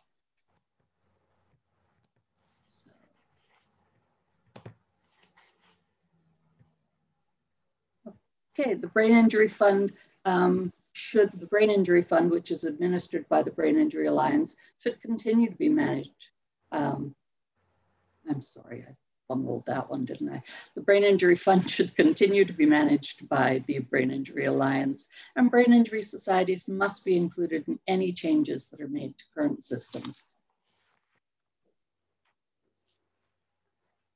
So just quickly, in summary, brain injury societies are very proud of their cost efficiency, but I know this for a reality that executive directors work 60 hours a week, year after year. And is that okay to, for an organization to write more than 42 grant proposals annually just to sustain brain injury services in their community? And that's one of the societies in BC does this every year. To spend hundreds of hours each year, many of those volunteered hours, to engage in fundraising events, to access dwindling contributions of donors, to pay skilled and committed brain injury specialists at a rate not much above minimum wage and often without benefits. Is that enough? It's not enough. So in summary, thank you. Thank you to survivors of people with brain injuries and your families. Thank you for inviting all of our organizations, our staff, our boards into your lives. Your strength and resiliency motivate us to do what we do. Many of the people in this community, the people that work in it, are passionate about it. We have been in it for long, long periods of time, but it's the survivors and their families that we do it for. You're the experts. And later on this week, we'll be having the Alliance annual general meeting. So our annual report will be on our website next week. lots more numbers, lots of stories, lots of quotes and information from the brain injury societies across the province. So you would find us at Brain Injury Alliance, all one word, .ca. Thank you to the Heads Together think tanks for creating this opportunity and for inviting us to share our stories about the brain injury societies of BC. Thank you very much, Allison and Carol. Your overview of brain injury organizations and services funded by the Alliance and provided by Alliance members is really important to our discussion of what exists and what might be possible. You spoke to the intersections, your survey spoke to the intersections or the overlaps of mental health and addiction with brain injury, and I think those are really important areas or avenues to pursue. So you've enriched our picture today of ways to improve brain injury services, certainly in the province and perhaps beyond. In the interest of time, we're going to move on to our next speaker, and I invite all of you who've been listening to just make sure you've got your notes about what stands out for you from the presentations that Allison and Carol gave this morning. So I'd like to move on to our next presenter, and I'm pleased to welcome Dr. Don Castaldi. His presentation is called Supporting Individuals Through Valued Attachments. Dr. Castaldi is the founder and executive director of DC Waterstone Services, a multi-service organization created with a commitment to increasing understanding of human behavior and inspire people and groups to thrive and grow irrespective of circumstance, mental health, or history. He is the co-founder of the internationally recognized relationship-based support program Supporting Individuals Through Valued Attachments training. Don's doctorate is in clinical psychology with specializations in attachment, trauma, and forensics. He has over 25 years of experience and is an advisor and international speaker in support of individuals affected by mental health, neurodevelopment, and brain injury. Dr. Castaldi provided 10 years of training and advisory support to Bill's Place, a community-based resource supporting individuals whose lives have been impacted by brain injury, trauma, addiction, and dual diagnosis. He helped Bill's Place use a collaborative neuropsychosocial model of care that fosters an environment of participation and individual development. In 2017, Don joined Bill's Place in the presentation of their model of care at the Trauma Association of Canada conference. Dr. Castaldi has been celebrated for his knowledge, insight, and ability to understand complex cases and transform how professionals think and engage the people they support.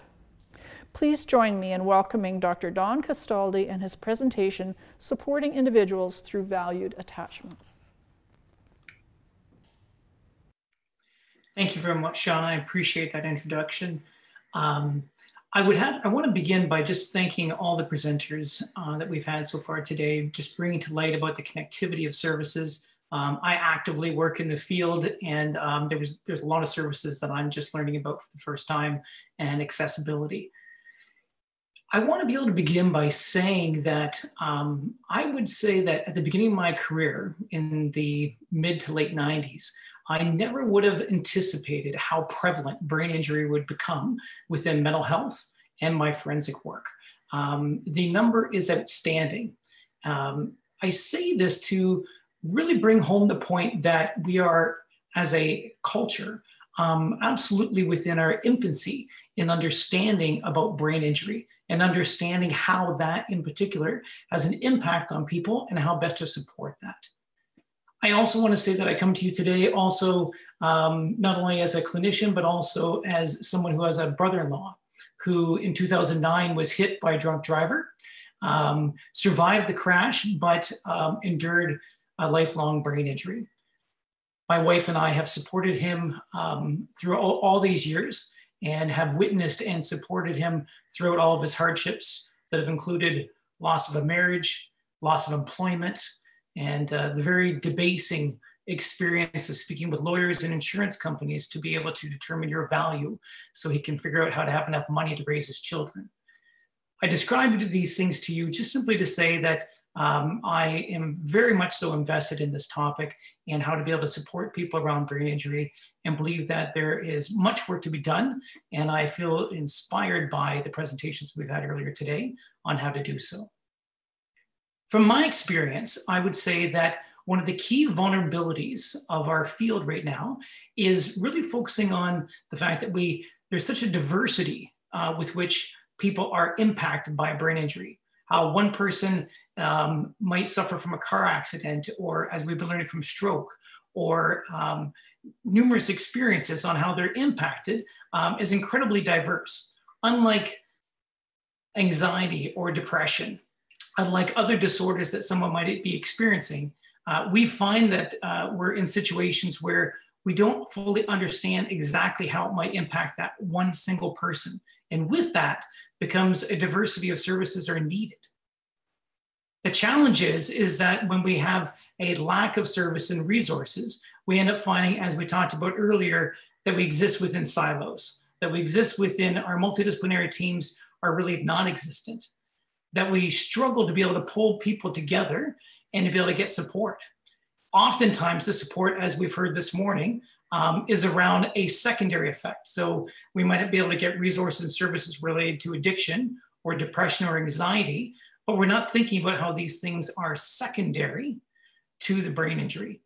For many years, people might even have a situation where we are supporting somebody and we are trying to be able to engage them, but we are lacking an understanding of what that brain injury actually is and where it began. They might have had a diagnosis of ADHD or some other condition, but rarely being able to capture what does it mean to actually be able to support that person relative to their brain injury. As the founder of SIVA Training, and I'm actually a co-founder of SIVA Training, SIVA stands for Supporting Individuals Through Valued Attachments. And supporting individuals through valued attachments is a relationship, holistic-based program that guides decision-making, as well as being able to have practical ways in which we would support someone. I've created this program along with Michael Taylor, Executive Director of Carmichael Enterprises, in an effort to be able to support people and to find ways to do so in a very holistic manner. I was very fortunate approximately 10 years ago to be able to be invited to support Bill's Place, a wonderful community-based resource program within Nanaimo that is under-supported, underfunded, and finds incredible creative ways in which they support people with brain injury. In the beginning of my relationship with them, I was supporting them around 2 persons with a forensic background. There was an acknowledgement by the court, which rarely is done, but an acknowledgement by the court that these people required support from a brain injury group. And so the ministry had provided funding for that. That began a 10-year relationship with them in which we started actually applying the SIVA model within their organization over a 10-year period of time and finding out ways in which we can adapt and adjust the SIVA model to be able to support them. And that's at the basis of what I want to be able to talk about. Because one of the vulnerabilities that we end up having is that within a practical standpoint, we find ourselves being very interventions driven. We want success for the people that we support. We end up having a great program or an idea, but what we end up finding is that our lack of understanding of our person that we're supporting from a holistic perspective, or being able to include that person in that process, ends up being our downfall. I often talk about the idea that when bad things happen to really good interventions, or when bad things happen to very good programs. And one of the aspects that we're talking about here is how can we find ways of connecting with that person? So while we've heard this morning about various ways in which we can have services and assessments and connectivity of programming, I really want to be able to talk to you at the heart of what does it mean to support somebody directly? And a couple of approaches, some guiding principles, and an understanding of how we think about change is what I want to introduce to you. The SIVA program is an overall 2-day training program that looks at practical applications as well as understanding perspective taking. However, I want to be able to begin with what I believe is to be the most helpful and profound point. And that is around how do we find a way to be able to join and meet people with a brain injury. What I want to be able to begin with is this, is that we're focusing on this whole idea of, oh, my screen's not moving here. Here we go. There we go. What I want to begin with is talking about what is our philosophy or our idea of change. And what I strongly encourage you to think about is that change is something that is not imposed onto another person. It's not something that can be coerced. It's not something that someone can be convinced of. Change is something that we invite, we encourage, we inspire, and most importantly, we give opportunity for it to occur. Irrespective of a person's degree of functioning at any given time, we're continually in a process in which we are inviting them to be participating and inspiring them to be a part of change in that process. As much as we're able to do so, ultimately, true sustainable change is dependent on this person's ability to be able to accept that offering, to be able to be available for what we have to offer. And so with that, we end up having a very clear philosophy and approach when we think about how we actually support people. And what I want to be able to say is this, is that think about there's numerous times in which you might have a great idea, a great way to be able to support somebody. You say, if this person is just able to follow this plan, they're going to be able to have a great day, or they're going to be able to make a shift here. They're going to be able to get employment. They're going to be able to get this here. And we end up supporting that person. And we attempt to offer them, we attempt to engage them, and we get a reflexive no. We find that that person's not willing to engage it, or there's a conflict there. And so we end up putting pressure on that person to be able to engage them with the greatest of intention to be able to have them be successful, but it goes sideways. It doesn't end up actually working out. What we want to be talking about here is creating and maintaining safety within a relationship that continually invites and encourages the person to be available to what families and resources and communities have to offer. And when I say safety, what I'm referring to is holistic safety. We want to continually be inviting, cultivating that in our support of our person. So what I'd like to be able to do here is I want to be able to go through a couple of guiding principles that I have. They are holistic safety, collaborative support, goal direction, and healthy empowerment. And I want to be able to talk about these, and I want to work very hard to be able to move away from the clinical end of it and more talk about examples, really clear examples as to what this might look like. So for holistic safety, when I say holistic safety, I'm referring to psychological, socio-emotional, physical, and physical being both that person's neurology, biology, and their environment, as well as spiritual safety, okay? When I look at these domains, what I'm really looking at here is this, is that psychological representing the ways in which they process information, abstract reasoning, sequencing of information. It could be expressive language. Socio-emotional, I often combine these two because social situations tend to be laden with very powerful emotional experiences. We want to be able to understand how does this person maybe been impacted by their social network, their environment, from their brain injury. When we look at biology, we're not only looking at their physical presence, their safety within the community, but we're also looking at how their body may have been impacted by the brain injury and its overall levels of functioning, as well as looking at their environment. So much of our conversation has been about housing and community and family resources. The environment is vital. When we look at spiritual safety, really, when we're talking about spiritual safety, it doesn't have to necessarily be connected to a deity or a religion. It simply can be the core values and beliefs of that person or that family of origin or that community that represents that person. It's vital to be able to understand these factors if we plan on being able to support somebody effectively.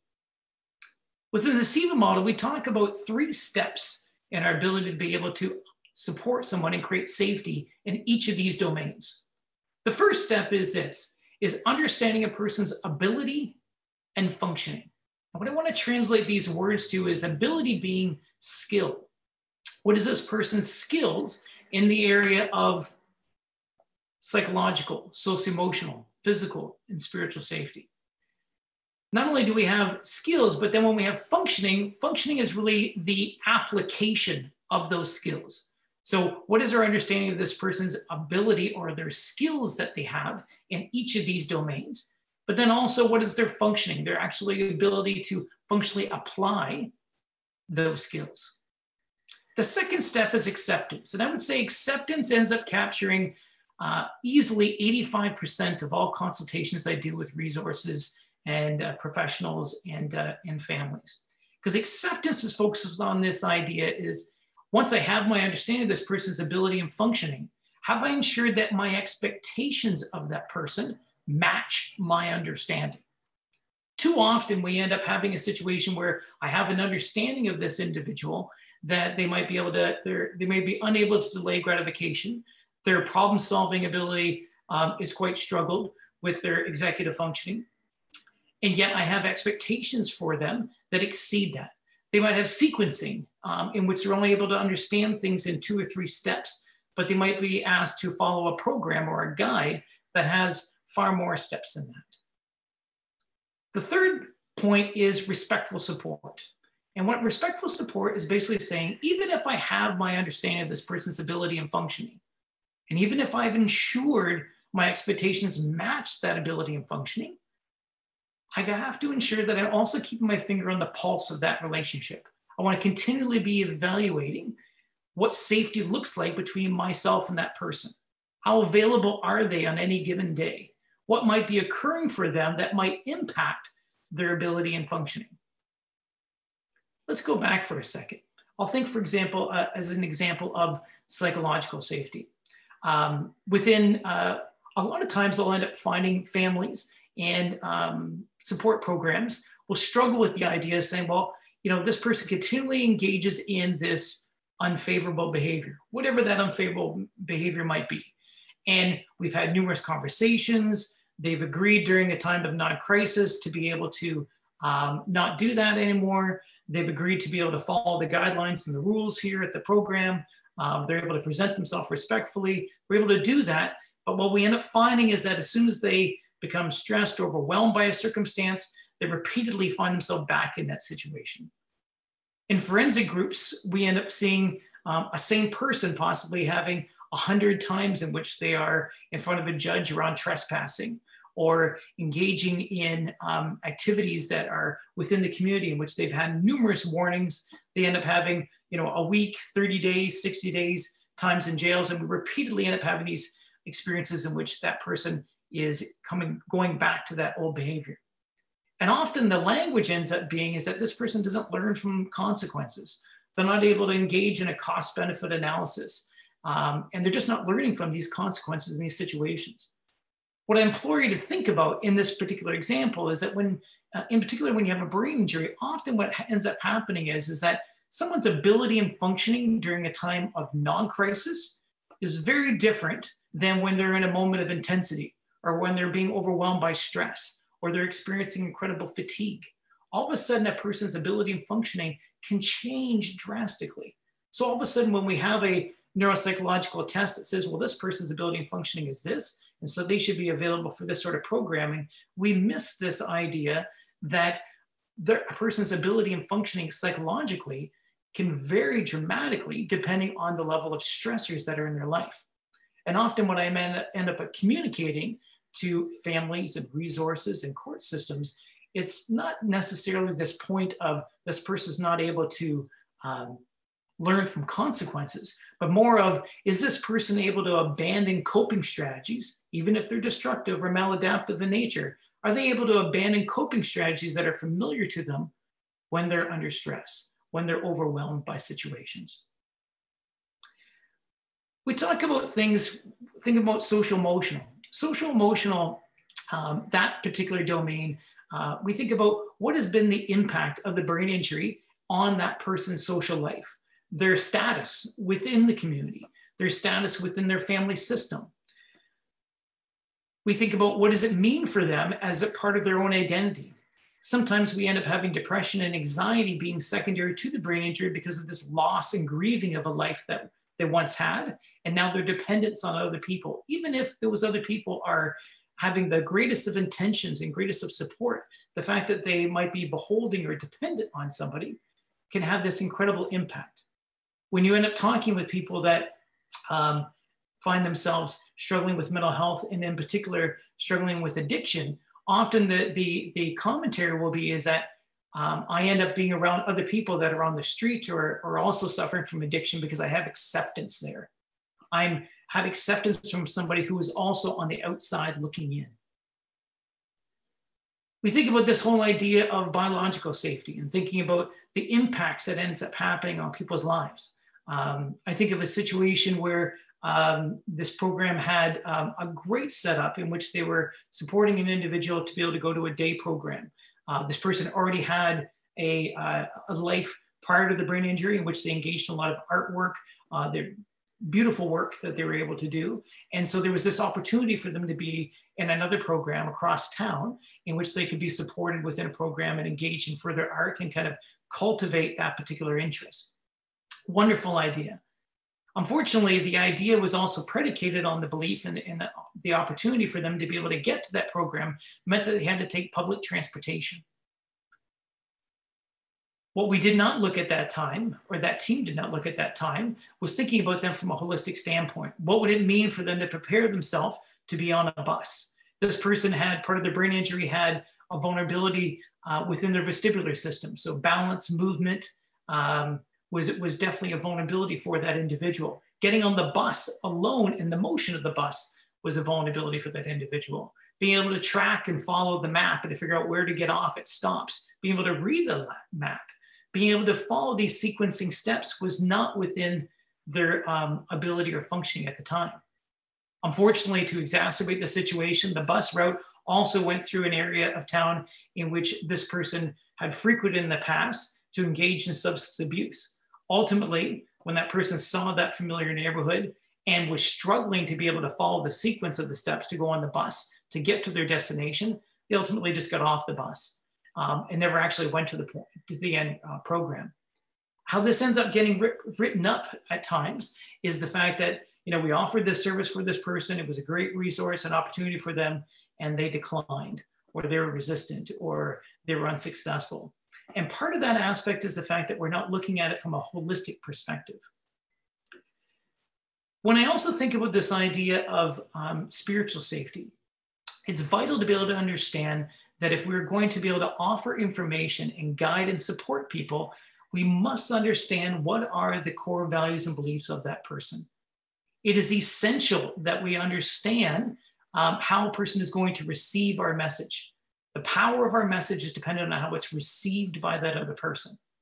It is not necessary for us to agree or endorse with everybody's core values and beliefs, but it is vital that we understand the lens with which they see the world and relationships and see how they receive support if we want to be effective in how we actually engage and support people. Let me use an example around walking, a simple intervention that people engage in all the time to be able to understand how that would fall into a holistic framework. So for example, if I have people that a part of the program is around going for a walk, I first look at a couple of things. What does this person require in order to be successful for that walk? What do they need to organize? I remember picking up a young man that we had, the program had planned for them to go for a walk. And he came to the door. It was about this time of year. It was a rainy day. And he came to the door with shorts and flip-flops on. Super excited to be able to go to on the walk. But of course, he wasn't dressed or prepared to be able to do so. Going into his living space to be able to support him, realized that all the clothes from his closet and all the clothes from his drawers were all over the place on the ground, completely just shuffling through and trying to figure out what is the best outfit to be able to go. Once again, great idea, but missing what that might require from a psychological safety standpoint. What would that mean to be able to support him? I also look at the idea of going for a walk. I often use the example of saying that if I'm going for a walk and I'm trying to have somebody be able to be as present as possible within that walk, to be able to a form of self-care, to be able to have a reprieve from the intensity of whatever environment they might be in, I often describe for them to take the world in through your senses. So I'll have them go for the walk and I'll be focusing on what are they seeing, what are they hearing, what are they smelling, the temperature that they're feeling on their skin. And what I'm doing here is I'm activating a very conscious effort for them to be present in the moment. This is the essence of mindfulness that I can weave into a walk. We think about the social emotional aspect of it.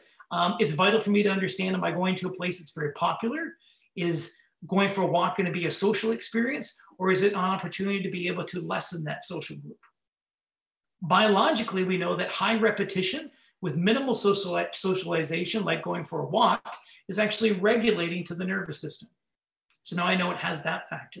Let's say in addition to that autonomic nervous system assistance there, we also know that there is a physiological benefit for this person to be able to get the physical exercise and to possibly be able to have some level of movement within their life to be able to repair a physical challenge that they might have.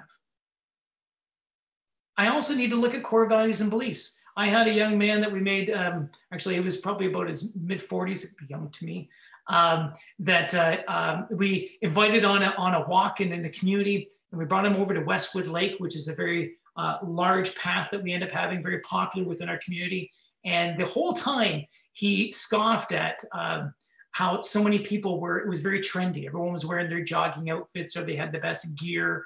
And he thought, oh gosh, I'm a part of this community, this hiking athletic community. And that was something that he perseverated on throughout the walk. Immediately adjusting to that, it was vital for me to be able to understand his perception of this particular group of people. What does it mean to be in the outdoors, an athletic group? And so I shifted this particular activity to being downtown, walking along the seawall with him, being able to go to different community-based parks to be able to have them have access. And so with that, all of a sudden, the same activity adjusted for him made all the difference in the world. These are just some examples to be able to have with this. I want to be able to, with just my little bit of time here, I want to be able to have a couple of other key things to be able to talk about. When we think about collaboration, everyone, usually if you have a big table and you've asked people, do we believe in collaboration? We say absolutely yes. Where collaboration tends to start to waver is when things become intense. And what I encourage you to do as much as possible is continually be engaging and actively aligning with the person that you're supporting.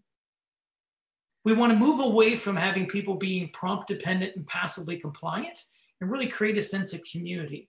And that's a lot of what we've been hearing today with the various speakers that we've had about creating senses of community. We want to be able to add that in there as much as possible. And we want to include themes and interests of that person within our plan. If I know that a way of engaging and having this person be a part of this process is for me to move my hiking or my walk from Westwood Lake to the downtown seawall, because that is more, he more identifies with that community, I'm going to do that. If I believe that my way of engaging him is being able to learn everything I can about fishing and crabbing, and that's going to then lend itself for me to be able to understand and support him, I'm going to use that theme or interest. One of the most vital ways in which we can engage in collaboration is having a common language. When I say common language, what I mean is that being able to understand the purpose and meaning of words that we're using in support of another person to ensure that our message is received by that individual. I ask people to move away from language such as no, don't, and stop, except for times of imminent danger. I want to make sure that in my language, I am supporting a person so they're able to hear my message.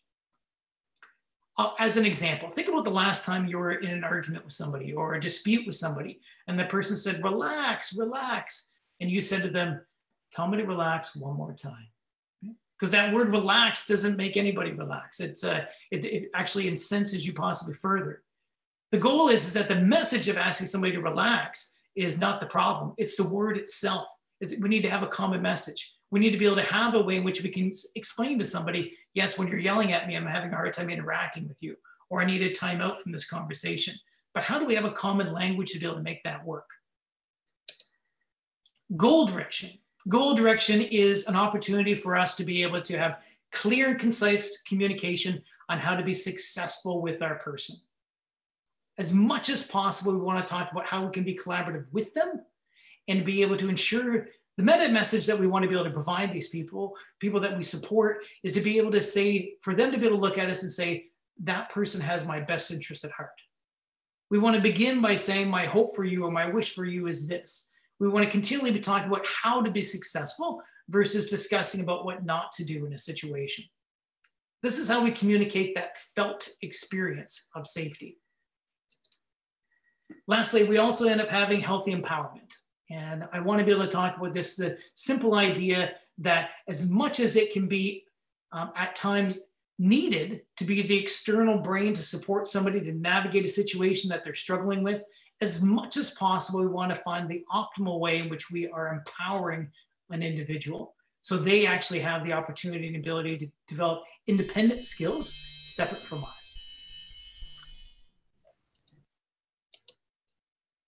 I'm getting my chime to know that I'm at the end of my time frame here. I know that was very quick, but I wanted to be able to capture a couple of key things for understanding. If you find yourself in a situation where you're wondering, well, you know, what am I doing in this situation? Is this working or not working? I encourage you to reflect upon what I just said about looking at it from a holistic perspective, being able to incorporate collaboration, goal direction, and healthy empowerment in what you're doing.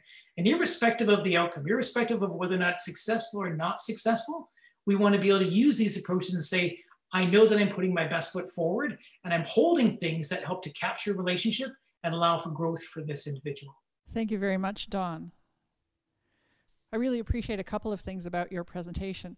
First of all, that you reminded us at the beginning about how widespread brain injury is, and that many of us here today have direct experience with brain injury. I also appreciate your emphasis on the principle of holistic safety in relationship, and that it can be very easy, no matter our relationship with a person who has the brain injury, to go quickly, to try to act to the individual as opposed to with. So thank you very much for bringing us back to holistic safety and all of its elements. Dawn has given us an exercise that we've posted on the website, and Nikki will be posting the link excuse me, in chat. And that's a really valuable exercise where you begin by looking at reflecting on a successful relationship that you've had with someone with brain injury and looking at what did you bring to that relationship. And really the big question for me is, who do we need to be when working and living with people with brain injury? So thank you very much, Dawn. Before we do our wrap-up, I'd like to do a quick check on who is with us today. And so we have one last poll, and Nikki, if you're able to launch the poll, we'd once again like to learn who's with us today. So if you could, again, check whether you are a survivor of brain injury, a family member, a service provider.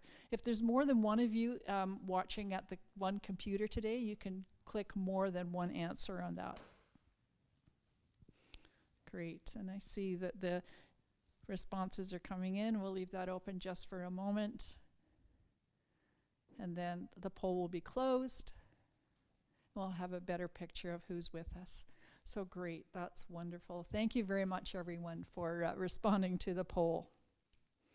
Now's the time when we want you to bring forward the good ideas that you heard from the presentation after the break. From Allison and Carol's presentation about brain injury services that are provided through the Brain Alliance members, through the discussion that Dawn had of the holistic safety and the principles for working with people with brain injury.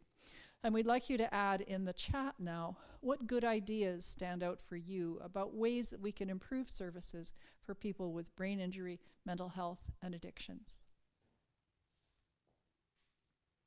And as you're writing your comments, I'd like to invite Don Castaldi back to give us a summary of his perceptions of the ideas today, what stands out for you, Don, in our whole program today. Thank you. It was an amazing day, and amazing in the sense that there was lots that I, like I said, being active in the field, there was lots that I was able to learn.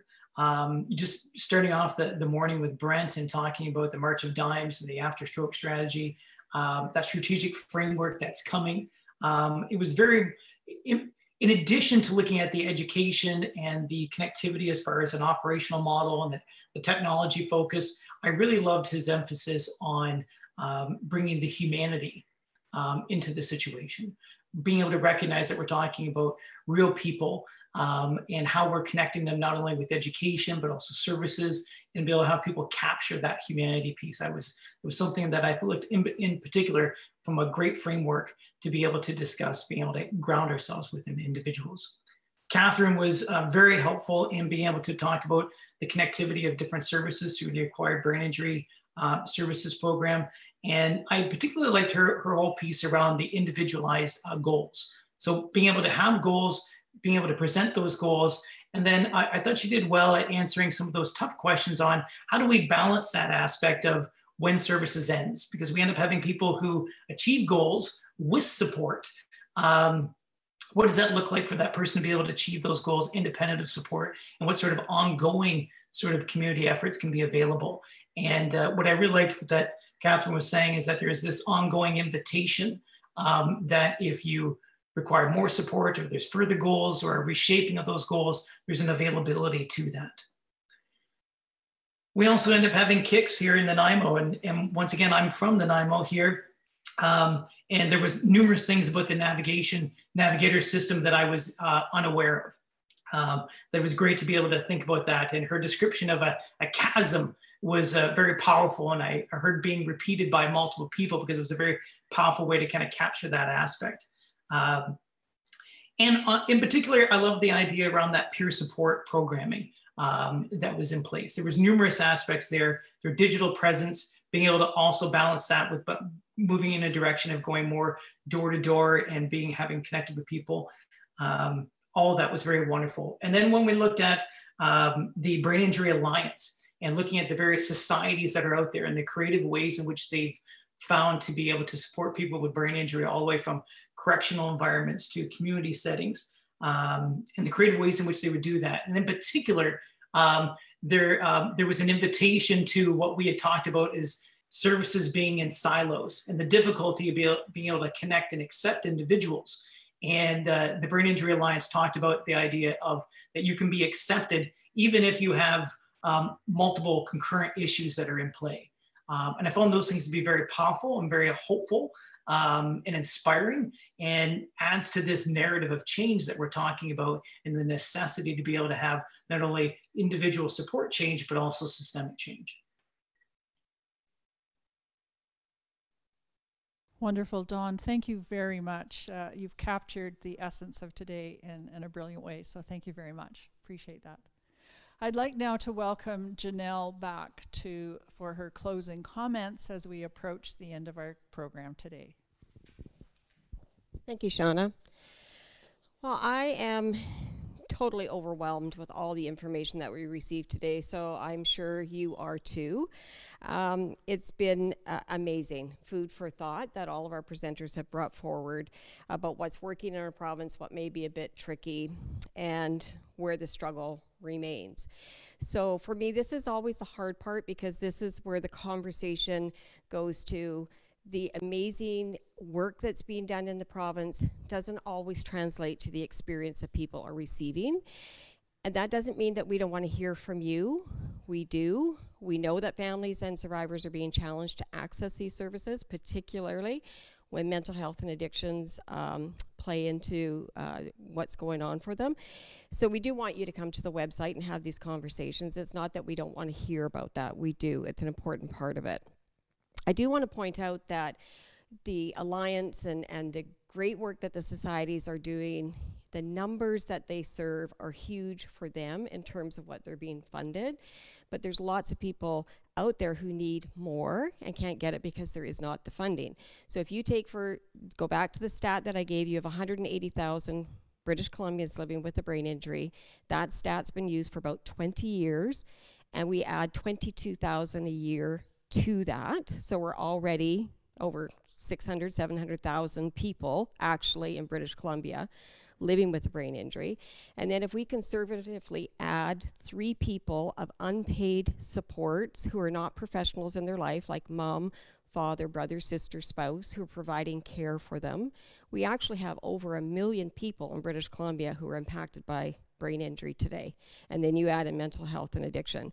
So there is no way that the societies are being funded adequately to do this work. So when they say that they'll lose a position, we really have to look at how many people that they are serving who will no longer be served, and then look at how do we expand this so that other organizations can receive funding too, multi-service organizations. We have touched on how we're all working in silos, and I do feel like we're building silos within the silos. So when the Alliance is working off $1 million a year, which is what we worked off of in 1988, there is no way they can provide adequate services. They need more money, and we need more agencies who are trained in mental health addiction and service provision for brain injury to do this work. So as we move forward, I do want to touch upon families who are the unpaid supports, and often how that responsibility of care is offloaded to the families. It isn't that the families don't want the responsibility, they do. I can tell you as a family member that for myself and every family I've worked with, hope begins with a heartbeat. But when services are inadequate or not available, and they're not integrated so that they're barrier-free, there's a slippery slope for them too that can go down the path of mental health and addiction. Rather than telling them to accept what funding is available and for what services, let's ask what they need and provide the community with wraparound, barrier-free resources. Let's show them that accepting what has happened in their lives does not have to feel like defeat. Let's structure funding so that service providers no longer have to focus on managing programs, but can instead focus on serving people, all the people. So again, today we're closing with a survey. That link will come up for you. It's very, very important that you respond to that and that you get on our discussion board so we can hear from you. We do have another draw this week. I'll announce the winner next week. And I want to thank, again, all of our speakers and the team behind the scenes today, because this has been amazing. It's exhausting, but it's been an important conversation. Thank you. Thank you very much, Janelle. And we're coming up to the last moments of today's session. And I would like to say that the speakers today have done a brilliant job of really building the case for integrating services for brain injury, mental health, and addiction. We're well on that road. As we close today, we have one last question. Those of you who were here last time knew that we ended with a word cloud question, and we're going to do that again. Our word cloud from last week went out on our Facebook and Twitter channels, and we'll bring both last week's and this week's word cloud back next week. That's a mouthful. So we're asking for just a 1 or 2 word answer, because that's the best way to build a word cloud. And the question is, what community-based support was most helpful to you, your family, or your clients in the brain injury journey? What community-based support was most helpful to you, your family, or your clients in the brain injury journey? And while you're putting your 1 or 2 word answer into chat, I'll just remind you again to go to the website that we do have a special discussion group for each of these events. There is a discussion group for today where you'll find some very specific questions, the 4 from our navigator panel in the first half, and Dawn's exercise from the second half. Janelle mentioned you'll be receiving a link to a survey, and I think that's going in chat as well. And as we say goodbye, my last role today is really to run the credits. And a huge thanks to all of our speakers. We asked you to do a lot in a very, very short time. Thank you to Tanis for moderating the panel. Thank you to Brent, to Catherine, and Kix for participating on the panel and telling us about the navigator services that you are involved with. Thanks to Allison and Carol for giving us an overview of the Brain Alliance. Thanks to Dawn for talking about holistic safety. I'd like to thank all the team members. You can't see them, but they're arrayed over here. To Nikki for running the polls, for Steph for looking at chat, for Aiden for being our timer deluxe, for Janelle, and for Tori for watching over everything. Thanks to the Sunset Labs team, to Jason, to Andrew, to Krev, and Zena, and we really appreciate your support to make this as professional a presentation as possible today. Most of all, though, thanks to everyone listening. Thanks to those of you who are here live in our session today on Tuesday. Thanks to those of you who take the time to listen to the recording on the website. We're really appreciative of your joining us and hope that you'll participate in our discussion groups. We'd like to see you all next week at 9 a.m. on Tuesday for our program on research and prevention. Thank you very much, everyone. Have a good afternoon and a very good week. We'll see you next Tuesday. Bye-bye for now.